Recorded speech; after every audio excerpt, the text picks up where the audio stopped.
Hare Krishna. Dhanavad pranams all of you. Let us start with the prayers. Om Ajnanatimidandasya Jnananjana Shalakaya Chakshurunmilitam Yena Tasmai Shri Gurave Namaha. Nama Om Vishnu Padaya Krishna Prasthaya Bhutale Srimate Bhakti Vedanta Swamin Iti Namine. Namaste Saraswate Devi Gauravani Pracharine Nirvishesha Shunyavadi Pasyat Desha Tarine Jai Shri Krishna Chaitanya Prabhu Nityanand Shri Advaita Gadadhara श्रीवासादि Gaur भक्तवृंदा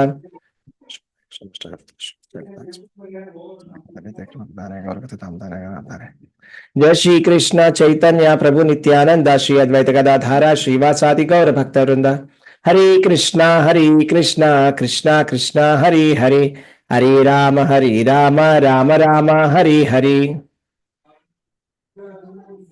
All right. So, Hare Krishna devotees. So, today is very significant because today is a very important milestone. That is, we're coming towards the end of Bhagavad Gita. So, chapter number 18, we've come towards the end. Today is like the conclusion. So, we're going to conclude chapter number 18, Bhagavad Gita, completely. Very important. And a lot of lessons to learn today. Okay, how many of you are ready for learning a lot of lessons? Okay, type me in the chat if you're ready.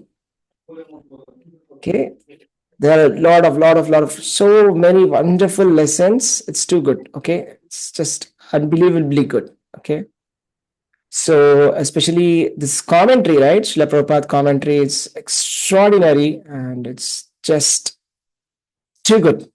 Okay. And yeah, we will go through all of that and we'll start with the chapter number 18. And so far we have done the chapter number 18. We were in the almost like we came to the Brahmabhuta Prasannatma Nashochati Nakamkshati, right? Right.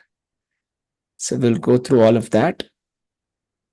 So, okay.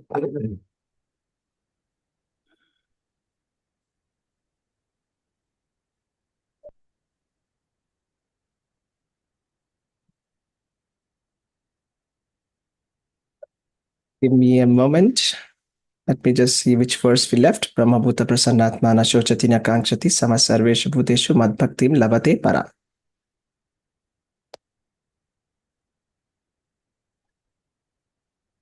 Yeah. Yeah, 18.54, somewhere there, right? 18.54. I think that we will do a quick recap of, yeah, let's start from 49 and 49 till verse number 49 till verse number 78 today. Okay, so this is like the last leg of Bhagavad Gita, but it's a lot to learn. There's so much, right? This commentary is so good. We're going to go through all of that. So we'll go straight to the verse number 49. Let me go to the verse number 49. Okay. So stay till the end because I have a lot of announcements about what are the plans going forward. So going forward, what is going to be the plan? I'm going to announce towards the end of the session. So stay back till the end of the session. Okay. So to hear that updates, or else you will miss out that updates. Okay.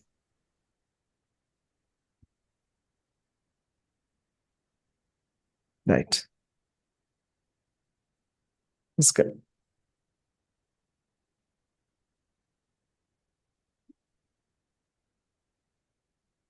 All right.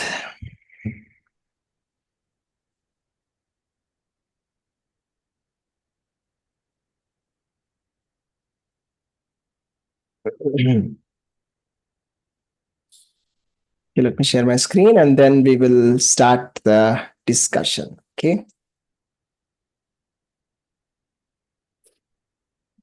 I'll make this a little bigger.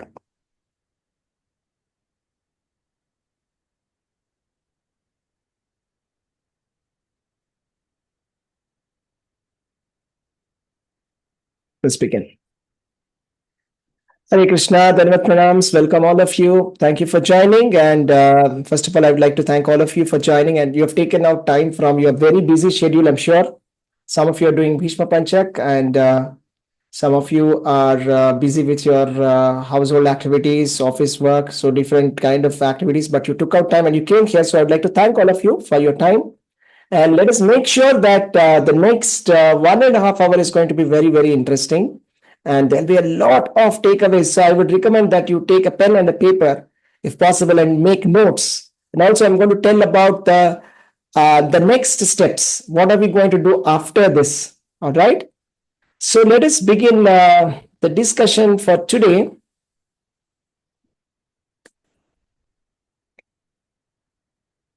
So what has happened so far is Krishna has explained about the Varnashrama Dharma. We discussed about Varnashrama Dharma, how this activities, how we can do activities which are regulated by the Vedas, the Vedic scriptures, and we can attain perfection. So we are continuing that discussion. How can you do your own occupational duties and still become liberated? We will see that, okay? So I'll rush through some of the shlokas, and for some shlokas which are important, I will stay and I will explain the meaning. Okay, I'm sharing my screen with the Bhagavad Gita purport and everything. So I don't want that anybody misses any important points. That's the reason why I'm doing this, because there's so many wonderful points in this book, this chapter. I find it. So therefore, I don't want to miss any one of them. Okay. So here we go. Let's start. Asakta buddhi sarvatra jitatma vigata spruha naishkarmyam siddhim paramam sanyasenadi gacchati.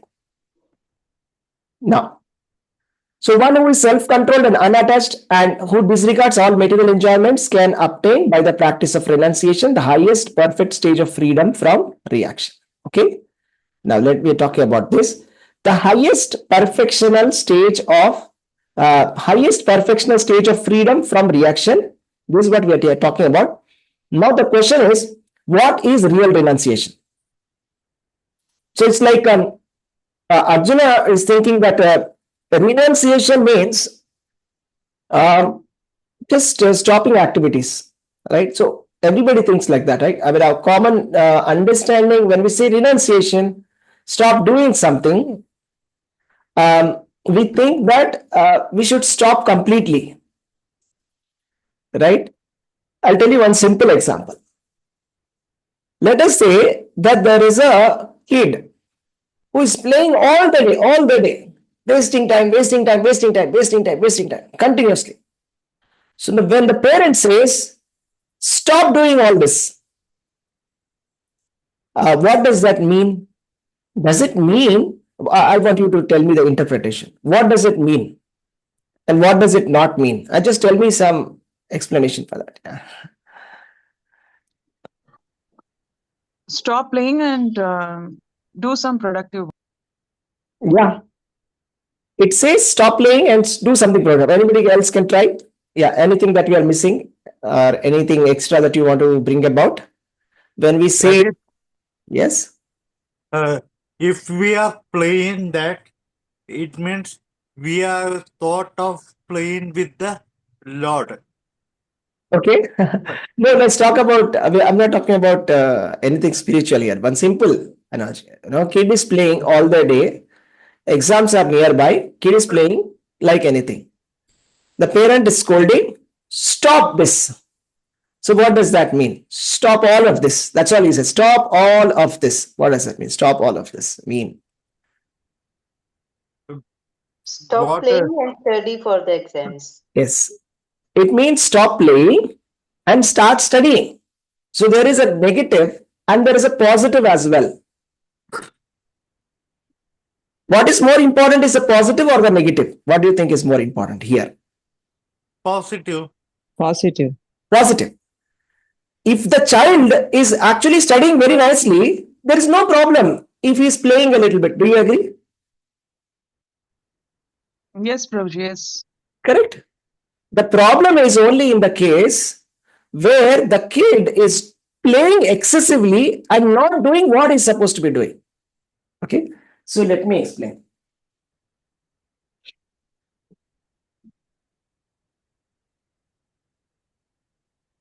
So it's like this. I hope you're able to see my screen. This is going to be very interesting. Okay.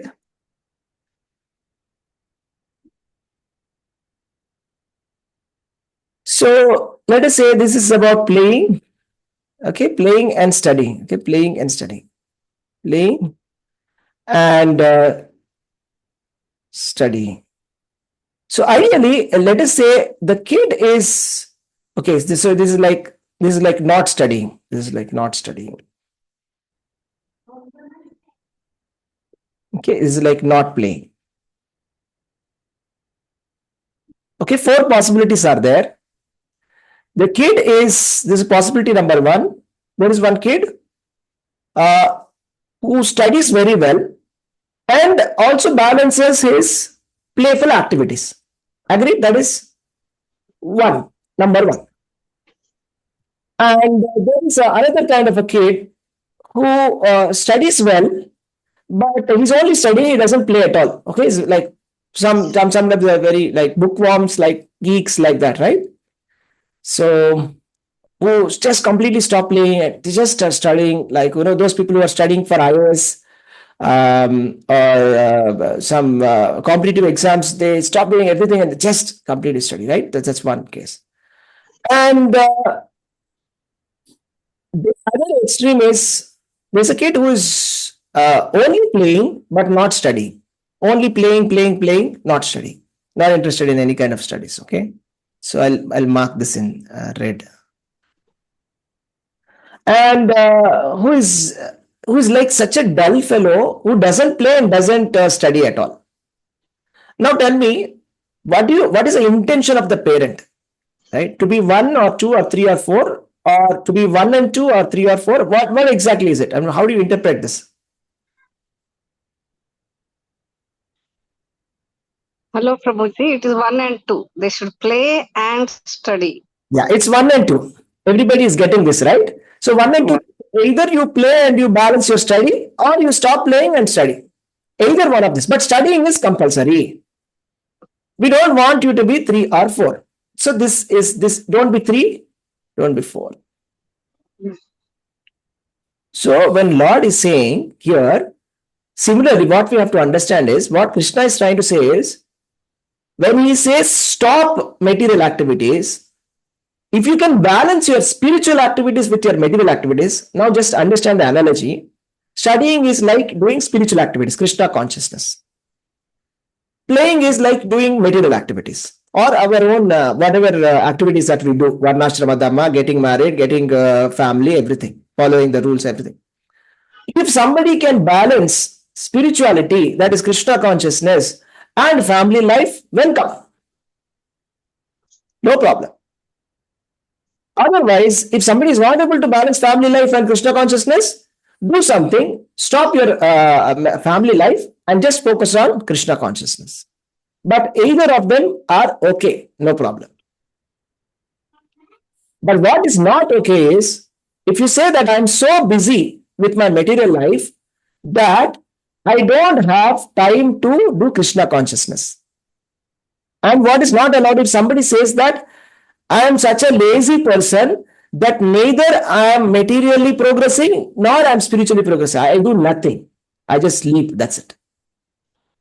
Are you able to understand? This is not allowed. And out of this two, Krishna is actually saying which one is better. He's saying balanced approach is still better. So playing means like, like when we're saying like material and spiritual, let me just tell you this. So if you see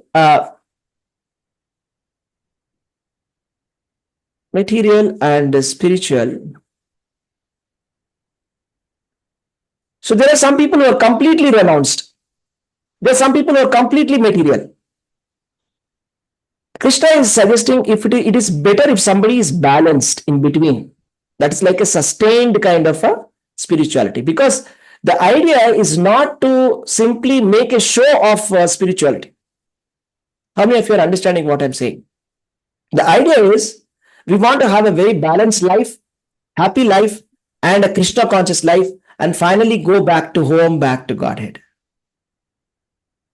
Any questions? Anything that you want to discuss here?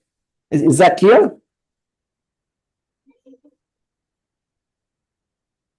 Anybody has any points, any questions, anything that's not clear or that you want to Very clear, Prabhuji, but only spirituality is also so good, Prabhuji. it's Or very, some of our Gurujis are, absolutely, it's and very good. If somebody can sustain it, it's very good. yes, yes, But what happens is, uh, when somebody is not able to sustain it because of their nature, then it becomes a problem, no? yes, Prabhuji. See, for example, let us say somebody joins the ashram and maybe he took sannyas. Okay, let us say. What if at later point of time he feels that no, I should get married now? Is that correct? And then he completely gets distracted. Is that good? You are understanding what I'm saying, right? It happened a lot of times, right? So if somebody is so elevated and is able to do Krishna consciousness without any materialism, welcome, very good, great. But who has to decide that? Spiritual master has to decide. So spiritual master will suggest. I'll tell you a lot of cases. The brahmacharis in the Mayapur ashram, they go to our Guru Maharaj, His Holiness Jayapataka Swami Maharaj. They are brahmacharis. And they ask Guru Maharaj, what should I do? Should I get married or should I be like a full-time brahmachari? They ask the question. Then, what does Guru Maharaj say? He says, whatever keeps you Krishna conscious, do that. Are you understanding the essence? That means, if you are able to be better Krishna conscious by getting married, by being with family, balanced life, please do that. If you think that, no, if I get into that, I'll be completely lost. I know myself, I don't want to get into that. That doesn't suit me. Then you be a full time. But in any case, you should be Krishna conscious, right? Whether you want to play or not, it doesn't matter whether you must study. That is important. How many of you understand what I'm saying? Right? Being Krishna conscious is the essence, okay, of life. All right. So here, let's see. Real renunciation means one should always think one is part and parcel of Krishna. And he should think that he has no right to enjoy the results of his work. The real renunciation is not to give up the work. See, Pandavas, they are pure devotees of Krishna. Are they or not? What do you think? How many of you think Pandavas are pure devotees? Type yes in the chat. And how many of you think that Pandavas are not so pure devotees? Type no in the chat. Yes. Pandavas are such a pure devotees that Lord Krishna, he doesn't want to stay in Dwarka. You see, the residents of Dwarka are complaining in the prayers of Dwarka, right? They're complaining, oh my dear Lord, why are you leaving Dwarka again and again? Please don't leave us. Okay, Mataji, Mataji, no problem. Go ahead. So they're complaining and saying, dear Lord, why do you always leave Dwarka and go to Hastinapur? Why are you doing this? Please stay back in Dwarka. But Lord cannot stay. He just goes to Dwarka again, to the Hastinapur again and again because he wants to be with the Pandavas. He wants to discuss with the Pandavas. He wants to discuss politics with them. So just like friends, right? So when we are friends and let us say they are political parties, kings, that is their profession. So they like that topics. So they want to discuss that, war strategies. They want to discuss about Arjuna, Krishna discussing. Do you know, I have fought so nicely and I have killed so many people. So nicely I did. Arjuna is saying. Then Krishna said, yeah. You know, last time I fought, it was so amazing. It was such a nice war. There I killed so many people. Right? So then Arjuna is telling jokingly to Krishna that, okay, exaggerate. Simply we are hearing, you're putting a cauliflower in my ears. Like that he's joking on Krishna. But Krishna is not taking an offense. He's the supreme personality of God. They're pure devotees. But whereas Krishna said to them that Arjuna, stop your activities. Okay? Please stop your Kshatriya dharma. Yudhishthira, Bhima, Nakula, Sahadeva, everybody come here. Kunti, Maharani, Draupadi, stop everything. Everybody go to the forest. Did he say that? Did he say that? Tell me. Yes or no? Yes or no? No, Prabhuji. He didn't say that. So the point is, the real renunciation is to be Krishna conscious. That is called real renunciation, not artificial renunciation. They are real renunciates. The Pandavas, they are tolerating all the difficulties, and whatever difficulty they're getting it, they're remembering Krishna, they're depending on Krishna, and they're acting. They are called real sannyasi, not a person who is simply wearing a dress. You're able to understand what I'm saying, right? So simply wearing a dress, Krishna is warning in Bhagavad Gita that simply wearing a dress and not being Krishna conscious is a menace. Don't be getting into that hypocritic menace. Just do your activities and be really renounced that you give the results to Krishna. So whatever you get, keep Krishna in the center. So let us say that you get your paycheck. What should you do with that paycheck? What should you do? Let's say you get your first paycheck. What do you do with that first paycheck?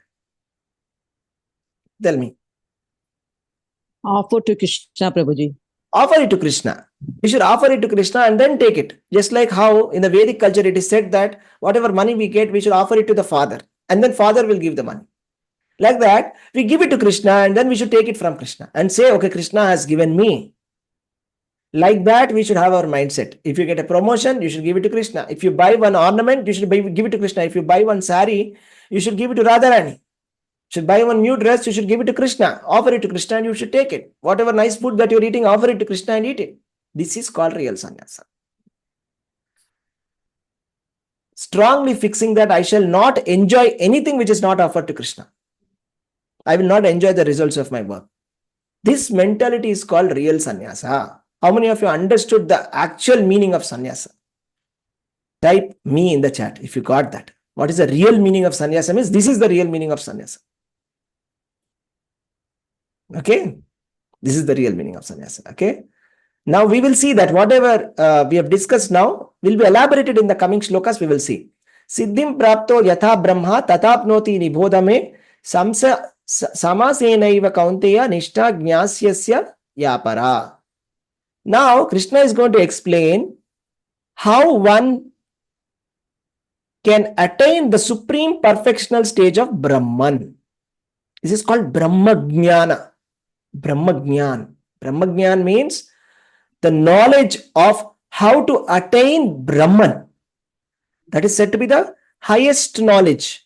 Now Krishna is going to explain to Arjuna how you can attain Brahman by doing your occupational duty, simply by engaging in your occupational duty, performing the duty for Krishna is unbelievable, right? We think ahimsa paramo dharma, right? Being non-violent is the topmost religious principle. But that is a low-level understanding. Higher level understanding is whether it is himsa or ahimsa, you follow the scriptures, follow the injunction of the scripture, follow the instruction of the spiritual master, and do it for Krishna. If a Kshatriya is fighting a religious war, if he is fighting a war for protecting his subjects, it is said in the Shastras that a Kshatriya must take care of his subjects like father, just like a father. If somebody comes and attacks, a father will come and protect. Yes or no? So, for example, the child is getting bullied in the school repeatedly, too much. So the father will come into play. The father will come and warn. He'll go to the school and give talk to the teachers. Somebody is coming and attacking. The father will come and protect. Like that, Kshatriya is protecting. So in that protection act, there is violence, and then that is his duty. There's no fault in that duty. You're doing your duty. Do it for Krishna. You will attain Brahman. So that means Pandavas, Kshatriyas also can attain Brahman. Vaishyas also can attain Brahman. Anybody can attain Brahman by doing this. This is the secret. One can attain the supreme stage of Brahman by renouncing the result of the work for the satisfaction of the Lord. This is the most toughest thing. What is the difficulty is, whatever we get, right? We get something, and then I'll tell you what happens. I'll just show you what happens. Okay, here, let's see this. Let's focus your attention here. So we are always doing some kind of work. Okay, it can be anything. You may be anybody, engineer or a doctor or whatever, or a businessman or a politician, and or a housewife, housemaker, anything. For every work, there is a result or a fruit. Let's call it fruit. Fruit means something positive that comes out of the work. Now, the problem with our mentality is we are getting attached to the work, that this is my work. I'm not going to give it to anybody. This is my fruit. This is my credit. Nobody can steal my credit. Right? So that's attachment to the fruit. And so much so that it's like too much attachment towards the result. Sometimes people will do anything for that, right? So for example, if a student wants to pass desperately, right? Let us say the recent NEET scam, right? What happened in the NEET scam? They want to pass the NEET exam. So what did the students do? The fruit is to pass the NEET exam. The work is to study. Now, excessive attachment to the fruit result is like, what do you do next? What did they do, the children? Some of them. They will copy the Hmm. books. Malpractices. They're buying the question papers, right? Malpractices. Because there's some people, there's a whole business that's running because they know that there are so many children who are desperate for the result. They want the fruit at any cost. I mean, they don't care whether it's moral or immoral or whether it's right or wrong. I just want the fruit. This is what is happening in our life. Because of this mentality, we are not able to attain Brahman. Okay? So to give up this mentality, that's what is Krishna saying. Engage in your occupational duty like duty. Do it like a duty and perform it for the Supreme Personality of Godhead. Perform it for the satisfaction of Lord Vishnu. The purpose is God should be satisfied. Whom are we trying to satisfy? Okay, let us try to see that. Okay, so in our life, so let's just analyze this. Whom are we trying to impress or satisfy? Are we trying to impress our spouse? Are we trying to impress our children or parents or society or neighbors or relatives? Whom? Whom are we supposed to satisfy? Prabhuji, Yes. I don't think we work with all that thing in our mind. We just work to, our focus is entirely on the work, Prabhuji. We are not doing for anybody's No, I'm sake. saying not everybody, but generally I'm saying, see, when we wear a very nice dress, Our work will speak for us, Prabhuji. yeah, work is okay, but don't we want to do some kind of show off? Right? You tell me in India right now, I'll tell you the trend right now. Okay. Mm. Okay. The Prabhuji, trend, yes, Brahma.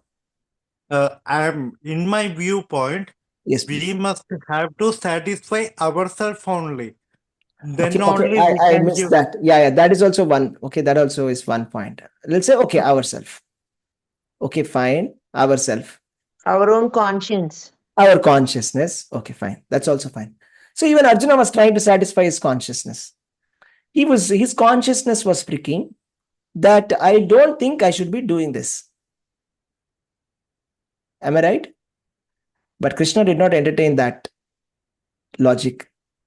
Right? So what I'm saying is, see, especially in India, we see the latest trend is a lot of people are buying Apple iPhones. Okay.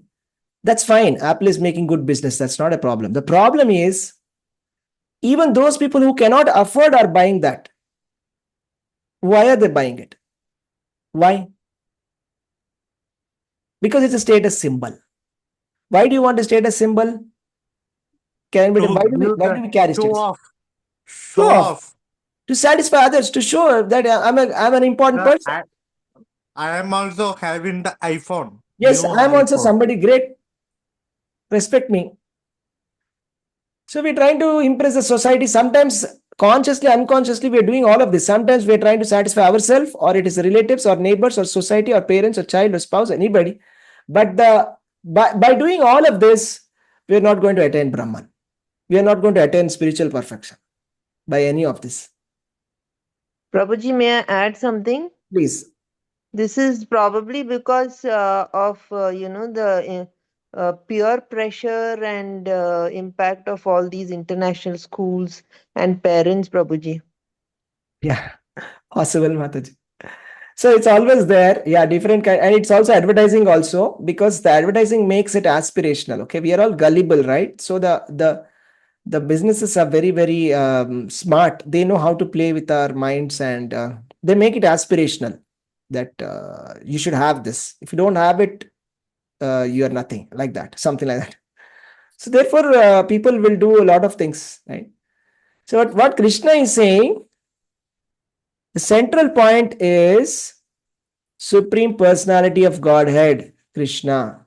Are you trying to satisfy Krishna? By doing your activity, is Krishna becoming happy? Did you ever think about it? By this act, by this decision, will Krishna be happy? I'm doing the right thing, right? Doing the right thing, which makes Krishna happy, right? Just like, for example, oh, what happened to my video? So, fix my video.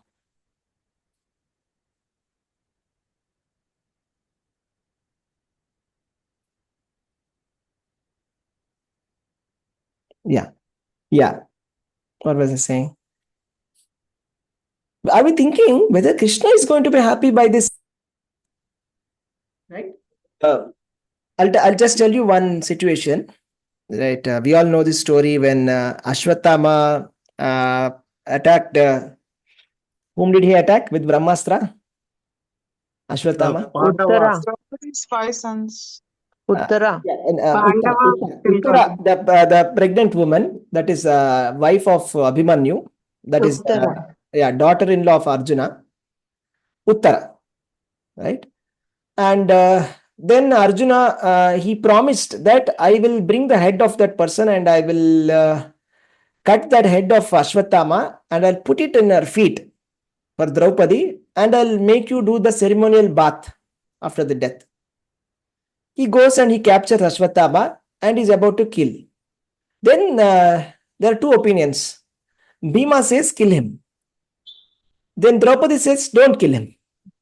Bhima says, kill him. Draupadi says, don't kill him. Then Arjuna looks at Krishna. Krishna also apparently says, yeah, you should kill him. But Arjuna thinks, and he thinks that what will satisfy Krishna? Krishna is telling kill, but does he really mean that I should kill? Whether should I kill this person or not? This person is the son of my teacher, right? And he is a Brahmana. He may be whatever he may be. So will this activity please Krishna or not? So out of anger, he could have killed. Yes or no? Out of self-ego, anger, he could have killed immediately. But he thought, even Krishna is telling kill, but he is telling externally. Krishna is just testing Arjuna. Let's see what you will do now. Then Arjuna said, no, I'll not kill him. I'll just shave his head and leave him. I'll insult him, because insult is as good as death. I'll insult him and leave him. Then Krishna said, you did the right thing. How many of you got what I'm saying? You should know how to please Krishna. You should know how to please Krishna. That is the most important thing. Okay. It's not about my pleasure or anybody's pleasure. Okay. It is how to please Krishna. What will make Krishna happy? You should know that. And how do we know what makes Krishna happy? That's also another trick. Yeah. Tell me, how do you know that what makes Krishna happy? How, I want people to know. If You we will be follow the satisfied, Prabhuji. You will be satisfied after the event. Okay. If the satsang is going on, then we can feel that the God is present in everyone, everywhere. Okay. That's But my point. how do you practically get guidance? My question is how you have to Follow make a decision. scriptures, then we please Krishna. Yeah, that that's a is nice point. Okay. that is if we recite one mantra or sloga, then with the pure heart, then there will be a conscious thought will happen in everyone's mind. Okay. So we can preserve that, we can know that God is present in everywhere. Absolutely, Prabhu. That's right. I don't deny that. We have consciousness, but sometimes the consciousness also can be polluted. That's what I'm saying. Okay. For example, Okay. the terrorist also has consciousness. He think he's justifying his activities. He's thinking I'm doing the right thing. So okay, But that is one level. That's fine. And better than that is to follow the scriptures, right? And better than following the scriptures is what? Can anybody say what is that? Spiritual liberated. guru. Yeah, guru. Ask the guru. Ask your guru. Your guru will say what you are supposed to do. Then it is a problem of the guru. Guru will decide. Guru is an expert. He knows what you should be doing, what you should not be doing. For example, these investors, right, who are investing crores of rupees, they have a mentor. They're asking their mentor, what should I do? Should I invest this money in the startup or not? They say you invest. You don't invest. So let the mentor think. Let the guru think about it. The guru will decide. That's one way, right? Spiritual master. The spiritual master who's coming in a bona fide disciplic succession, who is a representative of Krishna. He will say whether you should do it or not do it. Right? So guru will know, because guru will make a judgment, okay, whether you should do it or not do it. I'll tell you one example, okay. Our Guru Maharaj, Jayapatak Swami Maharaj, he preaches in Dubai also, right? Dubai and Bahrain and all that areas. There's a different names for each of these places. Krishna Katha Desh and Balram Desh, like that. Okay. Yeah, we are saying, yeah, we'll read your comment. 1 minute. So I'm saying, yeah. So then there was one devotee who came and said, Guru Maharaj, I want to go back to India. Then Guru Maharaj asked, why? He said, I'm not earning nicely here. I want to go back. I will earn nicely. Then he asked, how is your devotional service going on here? It's going on very nicely here. Then Guru Maharaj gave him blessings that I am blessing you that you become very materially opulent here only, so that you don't have to go. So the Guru can even give that also, because the main point is your spiritual life is very important. Because if this disciple goes to India, we don't know what will happen there. He'll be out of association, out of touch with the classes. Anything can happen. May fall into complete Maya also. May stop chanting also. Yes or no? So like that, Guru will think. He will think from the higher perspective. By doing what is good for us, Guru knows better. Guru is representative of Krishna. Actually, Krishna is the original Jagat Guru. He knows exactly what every living entity should do. What is best for you, Krishna knows. And Krishna's instructions are infallible. They are the best instructions. So Arjuna is very fortunate. He has Krishna directly in front of him. But no problem. If we do not have Krishna, we can have his representative, who is as good as Krishna. And we can ask, Tatvidhi pranipatena pariprashnena sevaya upadeshanti te jnanam jnaninas tatvidarshana. Hare Krishna, Prabhuji. Yes, Mataji, please. Prabhuji, sorry for interruption. No problem. Prabhuji, actually, if we take our Guru Maharaj Jayapataka Swami, he has 60,000 disciples, Prabhuji. Can he, each individual with their own, personally, can he guide, Prabhuji? Nice question. It depends upon, he made a system, okay, of guidance. Through his senior disciples, he guides. It's like there are some devotees or disciples who he has since 30 years, 35 years. Like that also, there are so many disciples. Like we have our temple president, Anukul Keshav Prabhu, Sumantra Mataji, I think more than 25 years or something. Right? So there will be senior disciples. So when we can approach the senior disciples first and ask them. And always our Guru Maharaj says, write an email to me directly. He says, write an email immediately. We can make a video and immediately send. In a lot of cases, I tell you, I was able to get access luckily, and I was able to get directly getting the answers. I mean, sending an email, and Guru Maharaj will reply. He'll make it a point that he will reply. And he says, you write, please write. Because if somebody said, Guru Maharaj, you may be very busy, I'll disturb you. He said, no, it's not a disturbance. This is my duty. I have to help you. I have to answer you. Okay, so Guru helps like that. So all the Gurus are Prabhuji, like. only the person who is initiated or even aspiring also can write. Aspiring also can write, Mataji. Anybody can write to him. He will be happy to answer. Anybody you can so write. much. All the aspiring disciples Uh, also can write. Yes, Prabhu.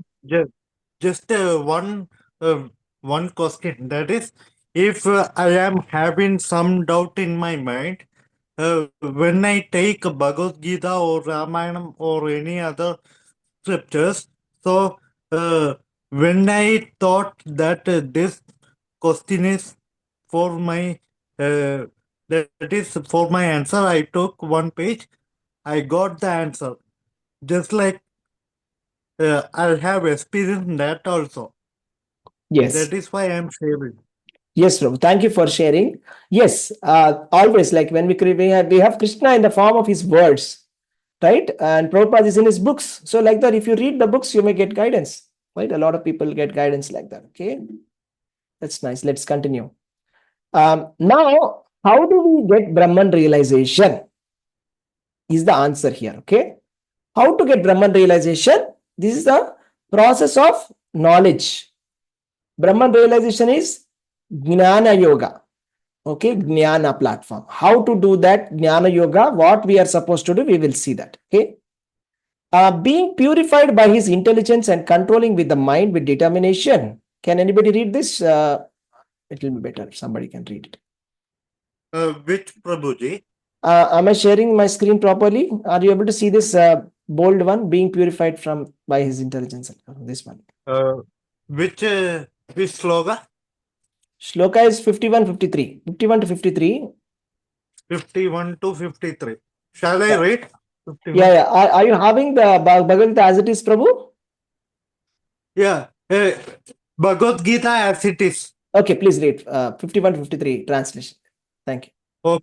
Only translation? Only translation. Okay. Being purified by his intelligence and controlling the mind with determination, giving up the objects of sense gratification, being freed from attachment and hatred. One who lives in the secured place, who eats little, who controls his body, mind, and power of speech, who is always in trance and who is detached, free from false ego, false strength, false pride, lust, anger, and acceptance of the material things, free from false proprietorship and peaceful. Such a person is certainly elevated to the position of self-realization. Yes. Hare Krishna. Thank you, Prabhu. Yeah. So let's see what all we are supposed to do. This is the Brahman realization. Okay. Please note this is Brahman realization. So what we are supposed to do? First of all, being purified by his intelligence. Purified by his intelligence. Buddhya Vishuddhaya Yukto. And controlling the mind with determination. Means control the mind.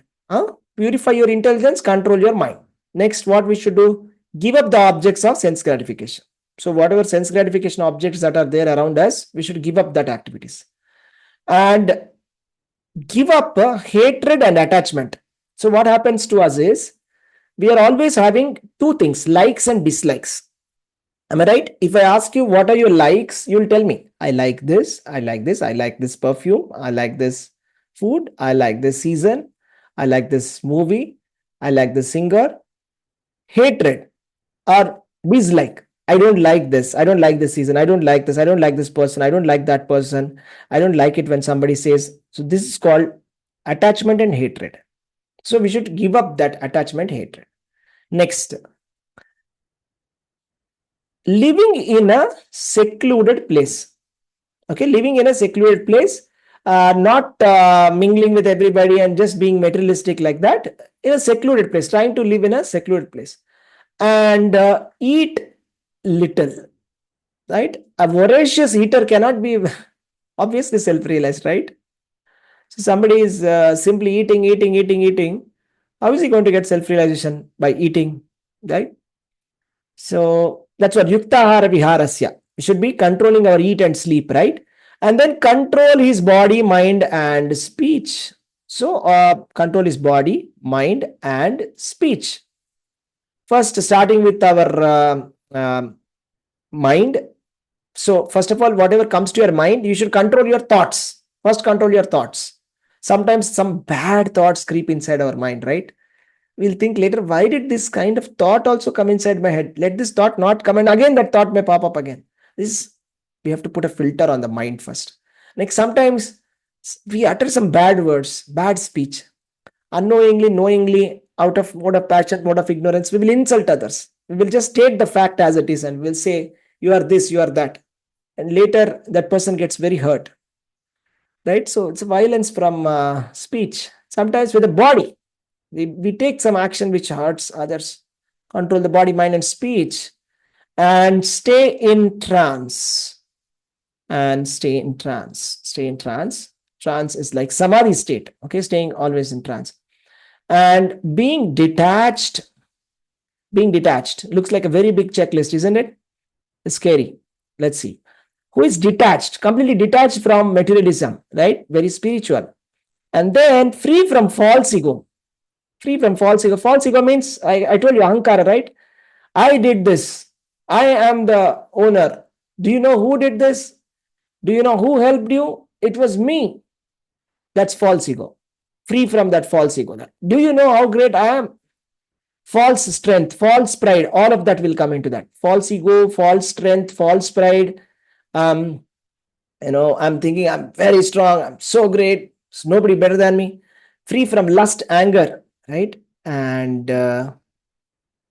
free from lust and anger, right? Not being very lusty, very angry, and free from acceptance of material things, avoiding taking material things, right? Material things and material pleasures, etc., like alcohol, meat eating, all of that.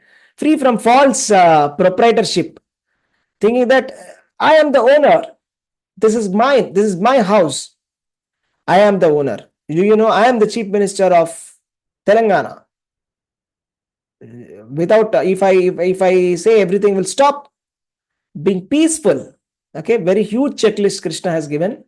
Like it almost looks like impossible for us. At least that's how I am feeling. I don't know how. What is your feeling when you look at this? Very difficult. What about others? Is there That is anybody who our thinks, journey, Uh, Prabhuji. let's We do it, should we can become do our it, journey. can do it? Is there anybody here who I am telling you, Prabhuji, yes, we can do, but yeah, we will not do that. can do, but we won't do, you're saying? Yeah, because our it is mine, I can do everything. If we go beyond the materialistic life, we can do anything with the uh, blessings of Krishna. I am telling. Yeah, that's nice. Good, Prabhu, very nice. What about others? What are your feelings when you see this check? Hare Krishna, Prabhuji. Yes, Maybe Hare Krishna, I I think. Continue, Mataji. thank you, Mataji. Prabhuji, here I say because there should be a balance between our materialistic life and the consciousness where we have to reach Krishna. So we have to overcome all the challenges what we face in our lives. So yes, to have that strength to understand and to go in deep depth, we will do definitely, Prabhuji. It's just a matter of like how much we understand, how much we accept, and how much we have that sense of gratification and understand it better.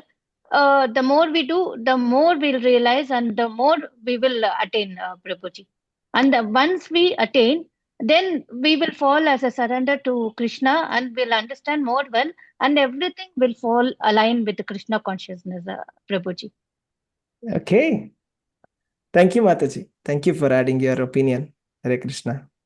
Thank you, Prabhuji. Yes, Amrita Mataji, you want to say something? Hare Krishna. Yeah, I feel maybe if you do little bit also, it will change our life. Yeah, And even if you can do I little feel, bit, okay? yeah. I feel I had to take many births to follow everything, Prabhuji. Yeah. I feel like that. No problem. No problem. That's your feeling and you're sharing it. Thank you very much for sharing. Okay, so nice point. Even if we do little, also we can get some Hare Krishna, benefit. Prabhu. Yes, Prabhu. Yes, Naresh Prabhu. Tell your opinion. Can be done. Can be done. Okay, that's You nice. need only one thing. What's that? Krishna Prema. Krishna Prema Jai. Very nice. Yeah, if you have love for Krishna, you can do all of this. Okay, nice point, Prabhu. Okay, thank you. So let's continue and see. So here is some explanation that Prabhupada is giving. And it is called the stage of self-realization of Brahman. Or we are talking about the Brahman realization. Okay, there are different stages of realization. Do you know? There are 3 stages of realization. Okay, generally we only get to hear one stage and everybody speaks about the Brahman realization, but we miss out on the other 2 realizations. Let's talk about what they are. Okay, let's put this. So let us put a different color for each of this. Let's start with the first realization. Okay, the first realization is called Brahman realization. So it is different from Brahmana or the caste Brahmin. That is different. This is different. This is not Varna Brahmin. It's a Brahman realization, Brahma Jnana. Okay, it's called Brahmanubhuti. Okay, Brahman realization. First realization number 1. Okay, this is what we are discussing, and Krishna is explaining what all we have to do for Brahman realization.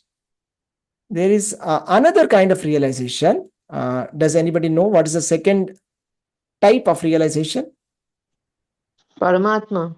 Yeah, it's called Paramatma realization. And Krishna is also going to talk about Paramatma realization immediately after this Brahman realization. And there's a third type of realization. Do you know what that is? Atma realization. Atma, no? Atma is Brahman. Atma is Brahman realization, Mataji. Absolute truth, bliss, Prabhuji. Atma realization is Brahman realization. Okay. Bliss. Yes. This is Bhagavan. Anandamaya Kosha. Yeah, Bhagavan realization 3. In the Srimad Bhagavatam, it is said, Vadanti tat tattva vidas tattvam yajnana madvayam brahmeti paramatmeti bhagavan iti sabdyate. That means there are 3 features of the absolute truth, Brahman, Paramatma and Bhagavan. So Brahman realization is a partial realization. Paramatma is a little bit more inclusive. It's like this. Let me draw this. If I have to show you one circle, and then this is like circle number 2, and this is circle number 3. We can't see the circles. Is it? What am I showing then? Okay. Are you not able to see? We Are you can not see. able to, are you able to see the circles? Yes or no? No, just now. Okay. Just now it's coming. Okay. This is Bhagavan realization. And this is Paramatma realization. Paramatma. Got it?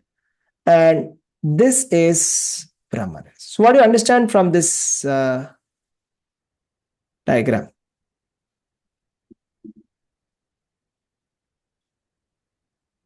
So it means that a person who has Brahman realization has only Brahman realization. A person who has Paramatma realization has both Paramatma realization and Brahman realization. A person who has Bhagavan realization has the Bhagavan realization, Paramatma realization and Brahman realization all. So it's like complete realization. Is that clear? Okay. Hare Krishna, Hare Prabhuji. Krishna. Yes, Mataji. Can I ask a question, Prabhuji? Yes, please. How do we know or understand that when we are passing through the stages of each Brahman or Paramatma? Yes, very nice. Yeah.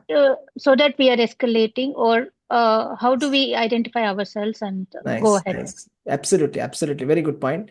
It's given in the Bhagavad Gita. Krishna will explain. We're going to talk about it right now. Okay? We're going to see what is each realization, how we will be. Here it's also given. See, when one is free from the material conception of life, he becomes peaceful and cannot be agitated. This is one of the simple symptoms. It is called anartha nivritti. Anartha nivritti means if we no longer are agitated thinking about our future or anything like that, that means we are realized. See, most of the time we are thinking about the future, right? What will happen to me? What will happen to my kids? What will happen to... We are always thinking about various things. What will happen to my health? What will happen to my wealth? And we are disturbed because of that, right? So this is material conception of life. Okay. In Brahman realization, you come to this stage, nashochati na kankshati. Brahma, anybody can read the shloka here? Let's discuss that. What is the symptom of Brahman realization? Yeah. May I, Prabhuji? Yes, please. Text 54. Brahma bhuta prasannatma na sochati na kankshati samah sarveshu bhuteshu madbhaktim labhate param. Translation. A translation by His Divine Grace Srila Prabhupada ki jai. One who is thus transcendently situated at once realizes the Supreme Brahman and becomes fully joyful. He never laments or desires to have anything. He is equally disposed toward every living entity. In that state, he attains pure devotional service unto me. Thank you, Prabhuji. Hare Krishna. Hare Krishna, Mataji. Thank you very much. So what is being said here? Let's just see that. So what are the symptoms? Let us just see the symptoms here of Brahman realization quickly. So the first one is the person who becomes Brahman realized, he is fully joyful. That's symptom number one. And he never laments and he never desires to have anything. Okay. The next one. He is equally disposed to avert towards every living entity, right? Every living entity, we will look at it as equal disposition, right? So this is the thing. He is equally disposed to every living entity. So these are like the four things that Krishna is saying. First one is becomes fully joyful, never laments, never desires to have anything, and he's equally disposed for towards every living entity. That means he's compassionate towards every living entity. So what is the meaning of lamentation? Means past tense. Sometimes it happens now. Oh, what a mistake I have done. I'm regretting. That day I should have done this. Today it is so nice. I did such a big mistake. That is lamentation. Desire means future. So somebody who is like living in the future tense. I want this, I want that, I want this. Right? And equally disposition towards living entity means compassion. Right? So let us see. This can be understood in multiple ways. Different schools of thought have different explanations and interpretations, and we will see what Prabhupada is saying. There are primarily two different schools of thought. Let us discuss about that. And these two schools of thought can be divided in our spirituality is divided into two schools of thought. One is called as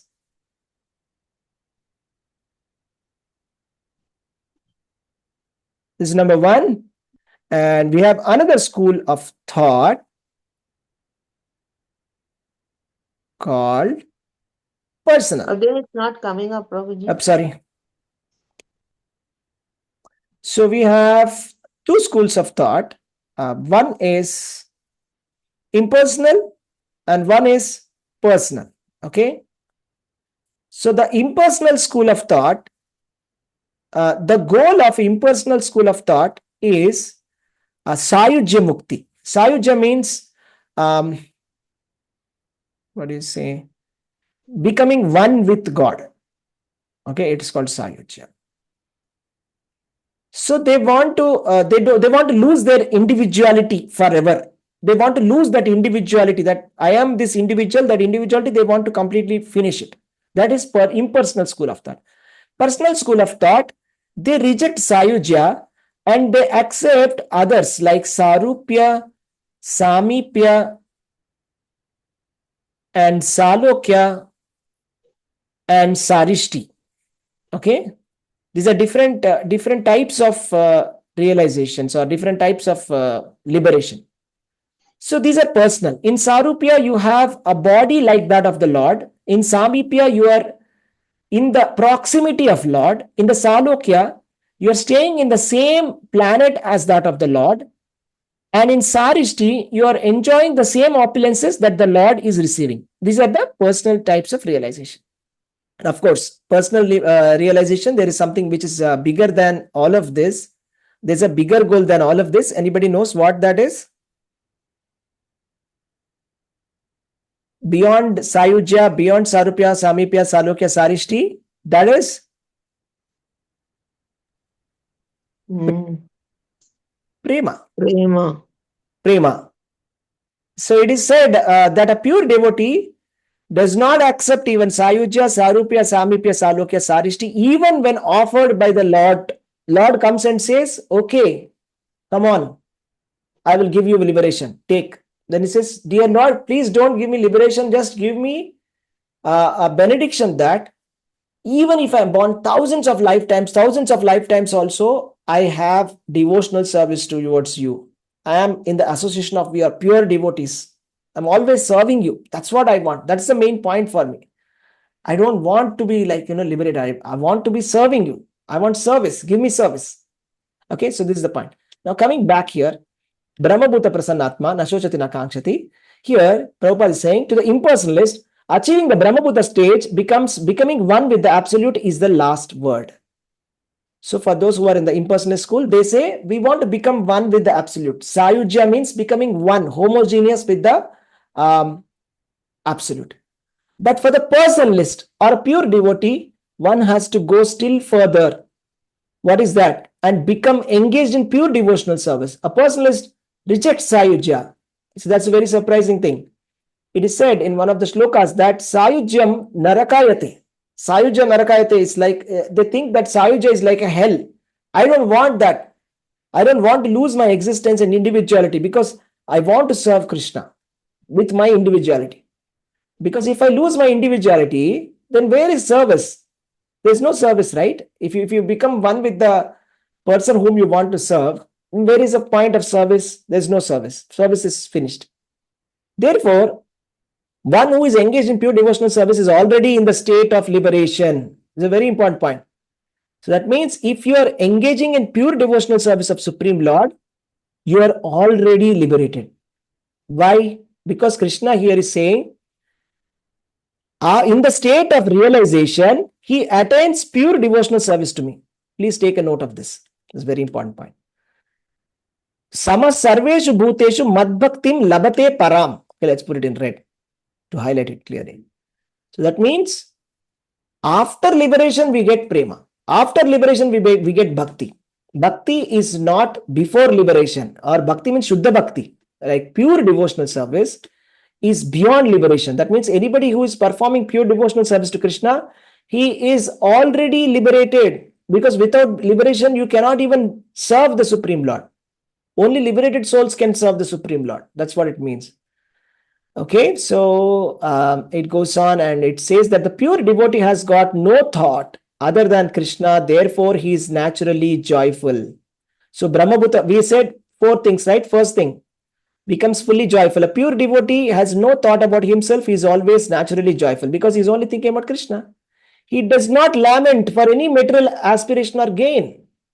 Prabhupada, did you know that Prabhupada had a factory? How many of you know that?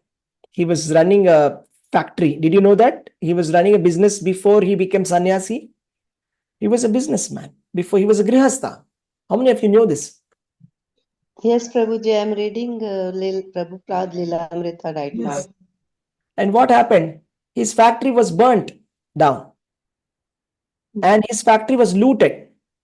Right? His chemical factory was looted by his managers. And it was burnt. Then he did not lament. He did not lament. So material gain or loss, a pure devotee does not lament for the material gain or loss.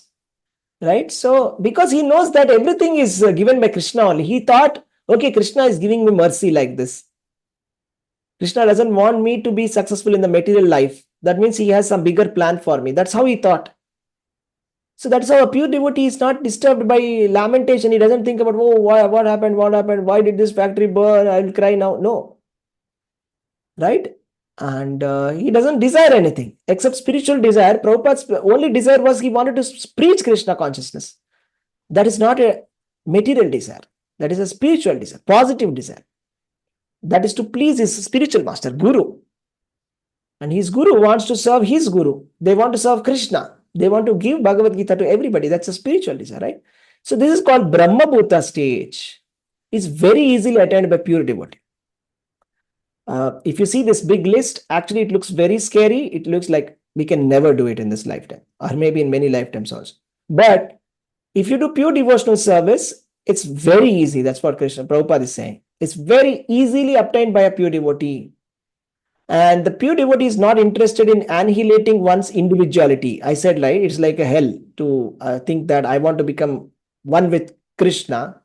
Is a hellish thought for a devotee. Okay. And a devotee, the entire world is as good as Vaikunta or the spiritual sky. Right? So that is how the mindset of a devotee is. The entire world is like as good as Vaikunta or spiritual sky. Okay. Now let's go proceed to the next one. Very important point here we missed. Such a stage of Brahma Bhuta realization can be attained by something here. Can anybody read this? I'm just highlighting it. Okay. Brahman realization can be attained by what? By who? Whose mercy? Mercy of Lord. Yeah. Chaitanya. Lord Chaitanya. Mercy of the Lord Chaitanya, who preached pure devotional service. Lord Chaitanya Mahaprabhu, he didn't say, you eat little. He didn't say that. He didn't say you go to a secluded place. He didn't say be detached or free from false ego, any of this. He just said only one thing. What was that? Anybody can say? Only one thing. Devotional service, Prabhuji. Yeah. Chant the names of Krishna. That's it. So Chaitanya Mahaprabhu instruction is, he's more merciful than Krishna. He's saying, forget about everything. Just chant the names of Krishna. Okay, surrender to the spiritual master and stop doing sinful activities. So his instructions is like, stop sinful activities, surrender to a spiritual master, and chant the names of Krishna. That's it. His checklist is much smaller, much easier also. You can stay wherever you are, and there's no restriction as such, except for the sinful activities need to be stopped. Other than that, there's no other restriction. Okay, that's the instructions of Chaitanya Mahaprabhu. So by mercy of Chaitanya Mahaprabhu, we can attain this. And then now Krishna is explaining how to understand him. Okay. One point, can we extend this session till 8 o'clock, please? Because I have to cover this. Is that okay? Yes. Yes, Prabhuji. Prabhuji, I have a meeting. I have to leave, Prabhuji. Yeah. Whoever is having any kind of other appointments can leave. Sorry about it. Maybe you can go through the recordings later, okay? Yes, Prabhuji. Yes. Hare Thank you Krishna, very much. Prabhuji. Hare Krishna, Mataji. Thank you. But do catch up the recording because I have some important updates at the end. How are we going to go forward? Yes, Prabhuji. Definitely, Prabhuji. Thank you. Will the recordings be shared today? Yes. It will be shared today. Hare Krishna. Thank you so much. Yes, Hare Krishna. Yeah. Now, Krishna is saying, anybody can read the shloka and translation, please? Prabhuji, can I read? Yes, please. Text 55. Patya mam abhijanati yavanyaschasmi tatvatah tato mam tatvato gnatva vishate tad anantaram. Translation by His Divine Grace A.C. Bhaktivedanta Srila Prabhupada. Srila Prabhupada ki jai. Can one understand me as I am, as the Supreme Personality of Godhead, only by devotional service? And one can understand me as I am, as a supreme personality of Godhead, only by devotional service. And when one is in full consciousness of me, by such devotion, he can enter into the kingdom of God. Thank you, Prabhuji. Hare Krishna Mataji. Yes. So Krishna is saying something very important. I'll underline this phrase. Okay, just remember this phrase always. How to understand Krishna? If anybody asks you how to understand Krishna, here is the answer. Bhaktya mam abhijanati. Means one can understand me as I am only by devotional service. You can understand Krishna only by what? Can we Devotional service. devotional service? Can we understand Krishna by performing any asanas, meditation? Can we understand Krishna by reading some books or Vedic literatures like Upanishads? Actually, no. Because Bhagavad Gita, Krishna is saying, Bhaktya mam abhijanati. Only by devotional service, we can understand Krishna as he is tattvataha. Tato mam tattvato jnate. Once you understand Krishna, then you know what happens? Vishade tadanantaram. You know what is the result of understanding Krishna? Why should we understand Krishna? As soon as you understand Krishna, you will get a permanent residentship, citizenship in Vaikuntha. How many of you want that? Right? Type me in the chat. How many of you want citizenship of or visa PR of Vaikuntha, kingdom of God? So then you have to do this. If you want to enter into the kingdom of God, it's only by devotional service, by not by any other process, not by mental speculation. Okay, by mental speculation, people try to speculate. Okay, they try to say, you know what, this is God is one, and everybody is like God. Everybody is a God. Like that, so many things are there. Like that, speculation is unlimited speculation. Do you know what? God is actually not a form. There's no form. Like that, there's unlimited speculation we can do like that. So this is not going to help. Okay, it is only the non-devotees will do it, but there's no positive outcome of that speculation. It is only some ego satisfaction for them. That's it. But ultimately, they gain nothing. If you really want something significant, do devotional service. So we have to take the devotional service under the guidance of a pure devotee. This is very important. I'll tell you something very important, right? Why do you need a guidance of a pure devotee? Why do you need a guidance of a pure devotee? Why don't you just do it yourself, right? Today, this is the world of DIY, do it yourself. So it's like read a manual, do it yourself. Watch some YouTube video and do it yourself. Get the books, read it, do it, go back to Vaikuntha. Why do you need the spiritual master, right? So does it work like that? I mean, do doctors do like that? Open heart surgery, okay, I'll read the book, I'll do it. Will it work like that? No, not at all, Prabhuji. Yeah, yeah. Or like, okay, swimming, I'll read a book on swimming and I'll jump into 6 feet swimming pool. Okay, as per the instructions, I'm supposed to do like this, like this, like this. I got it. I got that. Okay, just jump. Okay, no. So, or like, this is a simple example. Okay, here is a ship. Here is a ship. And in middle of a big ocean, lot of waves tossing. And you want to cross over. You have to reach here. You have to reach here, a long distance. Okay, and there is storm. And I have a manual with me. I'll read the manual and I'll go. Is it possible? I don't know. I've never done the ship before. I'll watch some YouTube video or get some manual, read it, and I will drive the, what do you say, boat, or I'll drive the flight. Is it possible like that? Is it possible? Not at all, Prabhuji. Yeah. So you need somebody here, right? Who is that person? What is it called on a ship? There's a person who is in charge. Who's that? What's the name of that guy? Captain. You need a captain. So Guru is the captain of our ship. And if we are running our life without a captain, without a guru, it is as good as just going in the ship without a captain. I mean, it is going somewhere. We don't know where it will go. That's all. We are going somewhere, we are going. Where it is going, nobody can say. That is the point. That's why we need the take the guidance of a pure devotee. Otherwise, the truth of Krishna will always be hidden.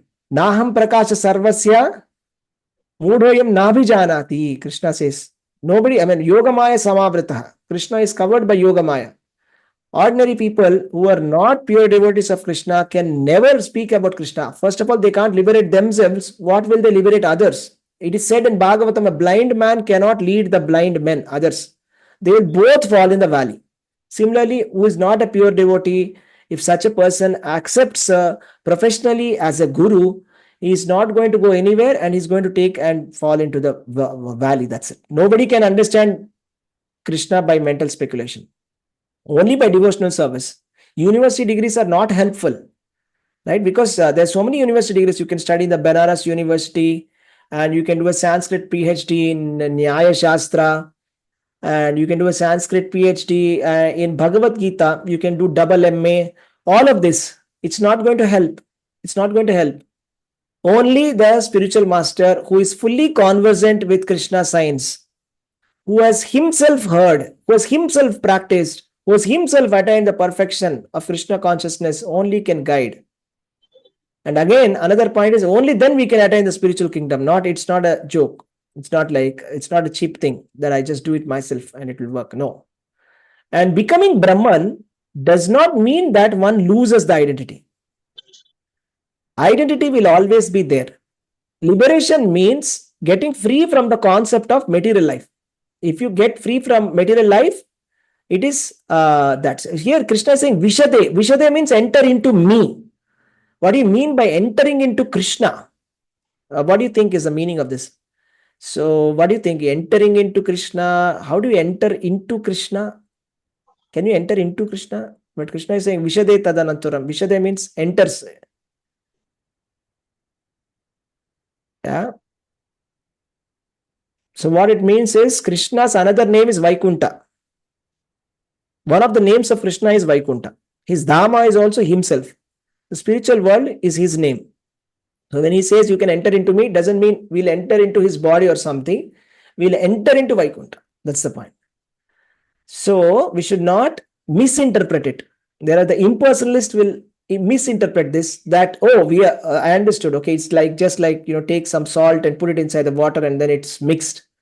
This is what it is. So that's wrong. That's not the thing. Here, there is an example that's given, a green bird and a green tree. Okay, let's just see that example. Okay, are you able to see my screen? Am I sharing the right screen? Yes, I am.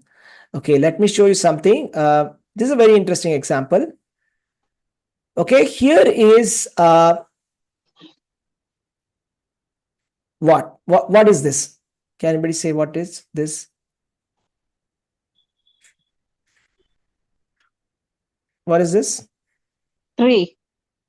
Yeah. Tree. What is the color of this tree? Green. Green tree. And I forgot to draw. Okay. Here is.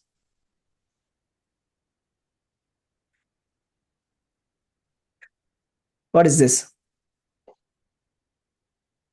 Green color bird. Green color bird. So the green color bird is sitting inside the green color tree. Now, it is camouflaged, right? When you see, it looks like as if it is a part of this, right? I mean, you can't spot it, right? Because it's the same color. Am I right? Camouflaged. But do you say that the tree, the bird has mixed with the tree? No. No. Right? You can't, it's not mixing up with the tree. It's just that it's got camouflaged. right? Similarly, when a devotee is entering into the spiritual kingdom, he becomes spiritual. So it doesn't mean that he has become Krishna now. Because he has become a spiritual person, Nitya Siddha, is entering into the spiritual kingdom, doesn't mean that he has lost his identity. The bird is still there. The tree is still there. Just that it appears as if they are both one for our vision. Prahlad Maharaj and Narsimadev. Prahlad Maharaj is pure devotee of Narsimadev. Therefore, we keep Narsimadev altar, we keep Prahlad Maharaj, right? That doesn't mean Prahlad Maharaj has become Narsimadev. You understand what I'm saying, right? This is a wrong interpretation by the impersonalists. Therefore, the right interpretation is green bird and the green tree. Okay, bird cannot become the tree, right? So, impersonalists just try to tell the example of a river flowing into an ocean and merging. They say, okay, it's like a river, merging into the ocean like that. They say flowery sentences like that. We want to merge like a river into the ocean of Krishna, and then we become Krishna. That may be their source of happiness, but the personalist, he want to keep his individuality like an aquatic in the ocean. Okay. So aquatics in the ocean are going very deep inside the ocean, right? Just like if you see this, here is ocean. Okay. This is an interesting analogy. So here is a vast ocean. Okay. And there is a river that is coming and mixing into it. This is vast ocean. So the impersonalists want to mix into the ocean, whereas the personalists, they want to maintain their themselves as a big sharks, just like sharks. The shark can go very deep inside the ocean, thousands of kilometers. So just like that. So similarly, the pure devotees are enjoying Krishna consciousness in the ocean of bhakti. Bhakti Rasamrita Sindhu. They're going deep inside. So the aquatic, the sharks are enjoying the deep ocean, where there's some people who want to just mix. Okay, there's no enjoyment. So it's like, what is better, tasting sugar or becoming sugar? When you become sugar, can you taste sugar? Are you understanding what I'm saying? What is the meaning of becoming sugar? We want to eat something sweet and enjoy the sweet, right? We don't want to become sugar. Is there anybody who wants to become sugar? Nobody. Am I right? So this is what it is. So now let us see. Krishna is saying, although engaged in all kinds of activity, my pure devotee reaches the eternal, imperishable abode by my grace. Beautiful, isn't it? Sarva karmani api sada kurvano mad vyapashrayah mad prasada tavapnoti shashvatam padam avyayam. You don't have to give up. Krishna is telling to Arjuna, don't have to give up your Kshatriya dharma and become a sannyasi to come back to Vaikunta. That is not the process. That's what Krishna is explaining. You don't have to give up your activities and do anything. Arjuna is saying, I'll give up my fighting. Krishna is saying, you don't need to. My devotee can do all kinds of activity. And under my protection, he will reach me. Right? We have one very nice example. Bhakti Vinod Thakur. Okay. Do you know Bhakti Vinod Thakur is the father of Bhakti Siddhanta Saraswati Thakur, who is the guru of Srila Prabhupada. And he's called the seventh Goswami. He's written great books like Navadvipa Mahatmya and wonderful books. He is actually the original conceiver of ISKCON movement. It was his vision that the Westerners from all over the world should come to India and they should chant the names of Krishna. And the whole world Krishna consciousness should spread. That is his vision. So he was a householder. I think he had around 10 children. Did you know that? 10 children. And then one of the child was Bhaktisiddhanta Saraswati Thakur. And he was a superintendent. I forgot the name, exact position. Okay. He was a judge, Prabhuji. He was a judge. Yeah, he was a judge. And in Mayapur, we can go and see his house. We can see the court where he was laying. We can see the place where he used to do bhajan. He was such an intense devotee. He's called Seventh Goswami. He wrote so many wonderful books. He sent Chaitanya Shikshamrita book to McGill University, Canada. So he's performing all activities. He's having 10 children. He's maintaining his family. He's doing everything. He's working for the Britishers. So is that a problem to go back to Godhead? No. Krishna is saying, though engaged in all kinds of activity, my pure devotee under my protection reaches the eternal imperishable abode by my grace. Mad vyapasreha, under my protection, right? Very, very important, right? Please make a note of this, right? Although engaged in all kinds of activities, is such a beautiful, beautiful, powerful message, right? That he reaches the eternal abode by the grace of Krishna. Next, in all the activities, just depend on me and work under my protection. In such devotional service, be fully conscious of me. Can anybody read this shloka? Very, very good. This is a gem. Hare Krishna. Hare Krishna, Mataji. Text 57. Chedasa sarva karmani mayi sanyasya maspara buddhi yoga uvasritya machitta satatam bhava. Hare Krishna. Hare Krishna. Do you know? Thank you, Mataji. Do you know what is the meaning of ISKCON full form? Can you tell me what is the full form of ISKCON? Anybody? Yeah. Hare Krishna, Prabhuji. Yes, please. International Society for Krishna Consciousness. Krishna consciousness. What is the meaning of Krishna consciousness? What is the Sanskrit word for Krishna consciousness? It's there in this shloka. Can you find it? I'll give you a hint. It's there in the last line. Machitta madgata pranaha bodhayanta parasparam. Many times Krishna says machittaha, machittaha, machittaha. 10.9 Prabhuji. Yes. And then Krishna is saying machitta satatam bhava. So he's giving a blessing. Machitta satatam bhava. It's like Krishnair matirastu. We give blessings, right? You always think about Krishna. Krishnair matirastu. The spiritual master gives blessings. Krishnair matirastu. Krishna is giving blessings to Arjuna. Machitta satatam bhava. Always be thinking about me. That is our process. Our process is not differentiating the Brahman from Maya, or it is not doing any kind of breathing control, nor it is doing any kind of karma kanda activities given in the Vedas. Our process is only this. Chaitanya Mahaprabhu has given. Machitta satatam bhava. In all the activities, just depend upon me and work under my protection. In such devotional service, be fully conscious of me. Right? What did Prahlad Maharaj do? When Prahlad Maharaj was being punished by his father, what did he do? Did he try to defend himself? What did he do? Tell me. When he was given the poison, when he was thrown from the valley, when he was thrown into the ocean, what did Prahlad Maharaj do? He recited the holy names. Yeah, he recited the holy names, and then that is. He had full faith. Yes, Manisha Mataji. He had full faith on Krishna, so he just. Yeah, it's like he was depending on Krishna. Depending on Krishna. See, Kunti Maharani, do you think her position was very easy, very simple?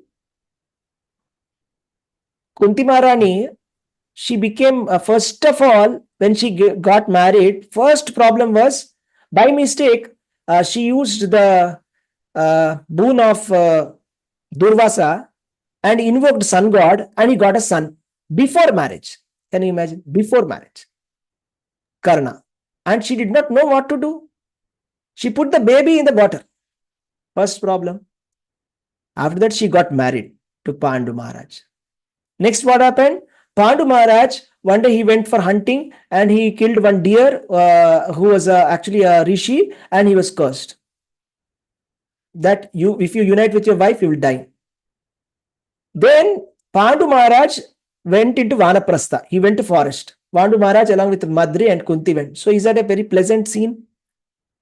After marriage, okay, going and you cannot be with your husband also. unite with husband. Is that good? Second problem. Third, then he got the kids and all from all the devatas. She invoked devatas and she got the Pandavas. And afterwards, Pandu Maharaj died. She became widow at a very, very young age.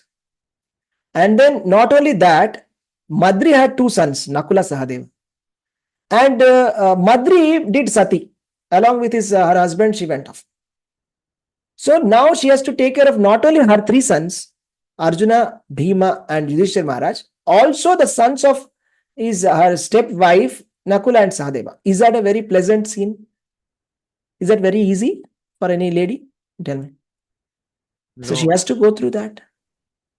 And is that over there? They're constantly tormented by the Kauravas who are envious. Starting from childhood itself, they did not, they gave a second class treatment, and then Duryodhana tried to poison Bhima. Is that a good scene? Right? Afterwards, they tried to burn them off in the lac house. Is that something nice? Right? Can you imagine her position? And then they had to run away, and they had to go incognito, and again they got married. Her sons got married to Draupadi, and then they somehow came back and they gave Kandava Vanaprastha, Kandava Vana. Okay, that was not a very good place, actually, very worst place they gave. And they said, okay, you become ruler of this.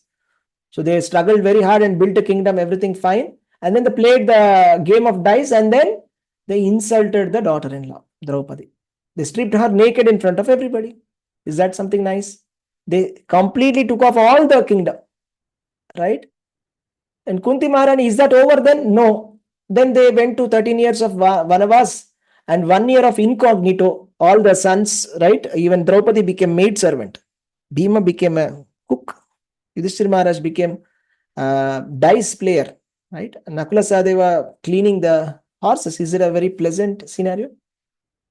Right? And they come back and then they fight Kurukshetra, everything is over. Then all the Upapandavas are killed in the night by Ashwatthama.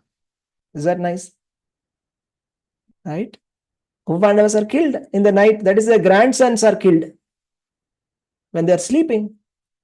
And the only son who is remaining, who is a grandson remaining, was Uttara's son. That is Parikshit Maharaj in the womb of Uttara. Then Ashwatthama put a Brahmastra on the pregnant lady. Is that something nice? Right? Can you understand and empathize how much Kunti Maharani went through? So do you realize that what Krishna is saying in this shloka, in all the activities, just depend on me and work under my protection? Do you realize the importance of this shloka? Right? This is Krishna consciousness. Okay, that is what Kunti was doing. Kunti Man, that is called Krishna consciousness. Always working under the protection of Krishna, completely conscious of Krishna, always thinking about Krishna, always depending on Krishna. Right? So this is called Krishna consciousness. Then if somebody does that, patiently tolerating all the difficulties of life and surrendering to Krishna, depending on Krishna, thinking about him all the time. Again, Matchitta word has come. Matchitta sarvadurgani matprasada tarishyati atachetvam hankara nashroshasi vinakshasi. Two options. Krishna is giving two options. Let's see what is that. Anybody can read the shloka translation, please? Hare Krishna, Prabhuji, may I? Yeah, please go ahead. If you become conscious of me, you will pass over all the obstacles of the conditioned life by my grace. If, however, you do not work in such consciousness, but act through false ego, not hearing me, you will be lost. Hare Krishna. Hare Krishna Mataji. Let's see what that means. First option, Krishna is giving two options. Option number one, become conscious of me, then you will pass over the obstacles of conditioned life, my grace. Option number two, if you ignore my instructions by not hearing because of your false ego, because you think that there is something better than this, if you do this, then you will be lost. Nashrosyasi vinakshyasi. Nashrosyasi vinakshyasi. That is the key word. Nashrosyasi means if you don't hear, you are the loser. That's it. So Krishna is saying this point. So option number one, option number two, everybody has got two options in their life. Either to Matchitta, Sarvadurgani Tarishyati. If you Surrender to Krishna, like the Pandavas, like Kunti Maharani. All the obstacles of life will be cleanly, moved. All difficulties of life will be finished. There will be no difficulty. However, if we ignore this instruction of Krishna and think, no, I have some better process, I'll do whatever I want to do, then we are finished. Now, very important. Now, again, Krishna is saying, if you do not act according to my instructions and do not fight, then you will be falsely directed and you will again engage in a warfare. He's again warning that Arjuna, that do not take this lightly. Please go and fight, because this is my personal instruction. Krishna is giving instruction. It's my direction. Go and fight. If you do not fight, this is because the spiritual master knows what is the best for the disciple. But if the disciple does not follow the instructions of the spiritual master, then it's not at all good. Something very bad it is. Okay, you are anyways going to fight. Your nature is Kshatriya. You are anyways going to fight. You are a military man. Better fight now and finish this war. And you know why you are declining to fight under my direction? Because under illusion now you are declining to act. Okay, but compelled by your work, you will act the same. So because Arjuna is acting as if he's in an illusion. Okay, this is a scenario, dramatic situation where Arjuna is a pure devotee, but he's acting as if he's in a delusion. Right now he's saying, I don't think I want to do this. This is not my value system. It is not aligning with my values. So he's arguing with Krishna. So it's illusion to argue with Krishna. To argue with spiritual master is called illusion. So then he has to, anyways. So then he says, Ishvara sarvabhutanam hriddeshe Arjuna tishtati brahmayam sarvabhutani yantra rudani mayaya. Now this is called,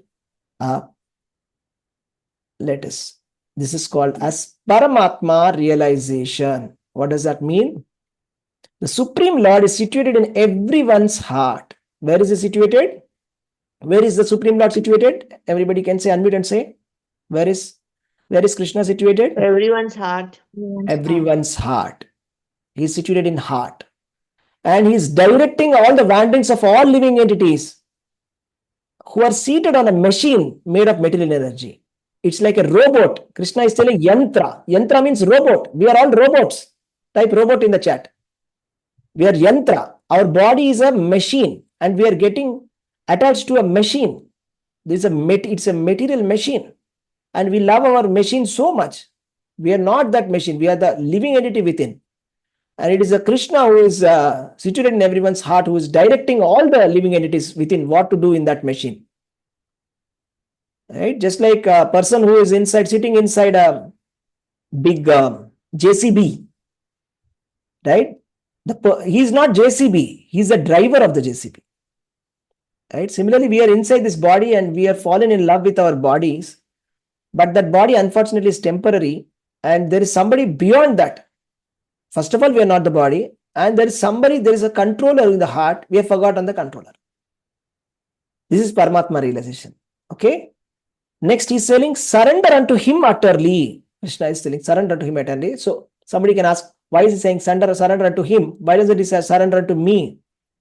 He's saying that because Paramatma, a lot of people say Krishna Paramatma, but technically, Vishnu is Paramatma. Krishna's expansion is Vishnu. To be more technical, Krishna's expansions is Paramatma. 5 in between.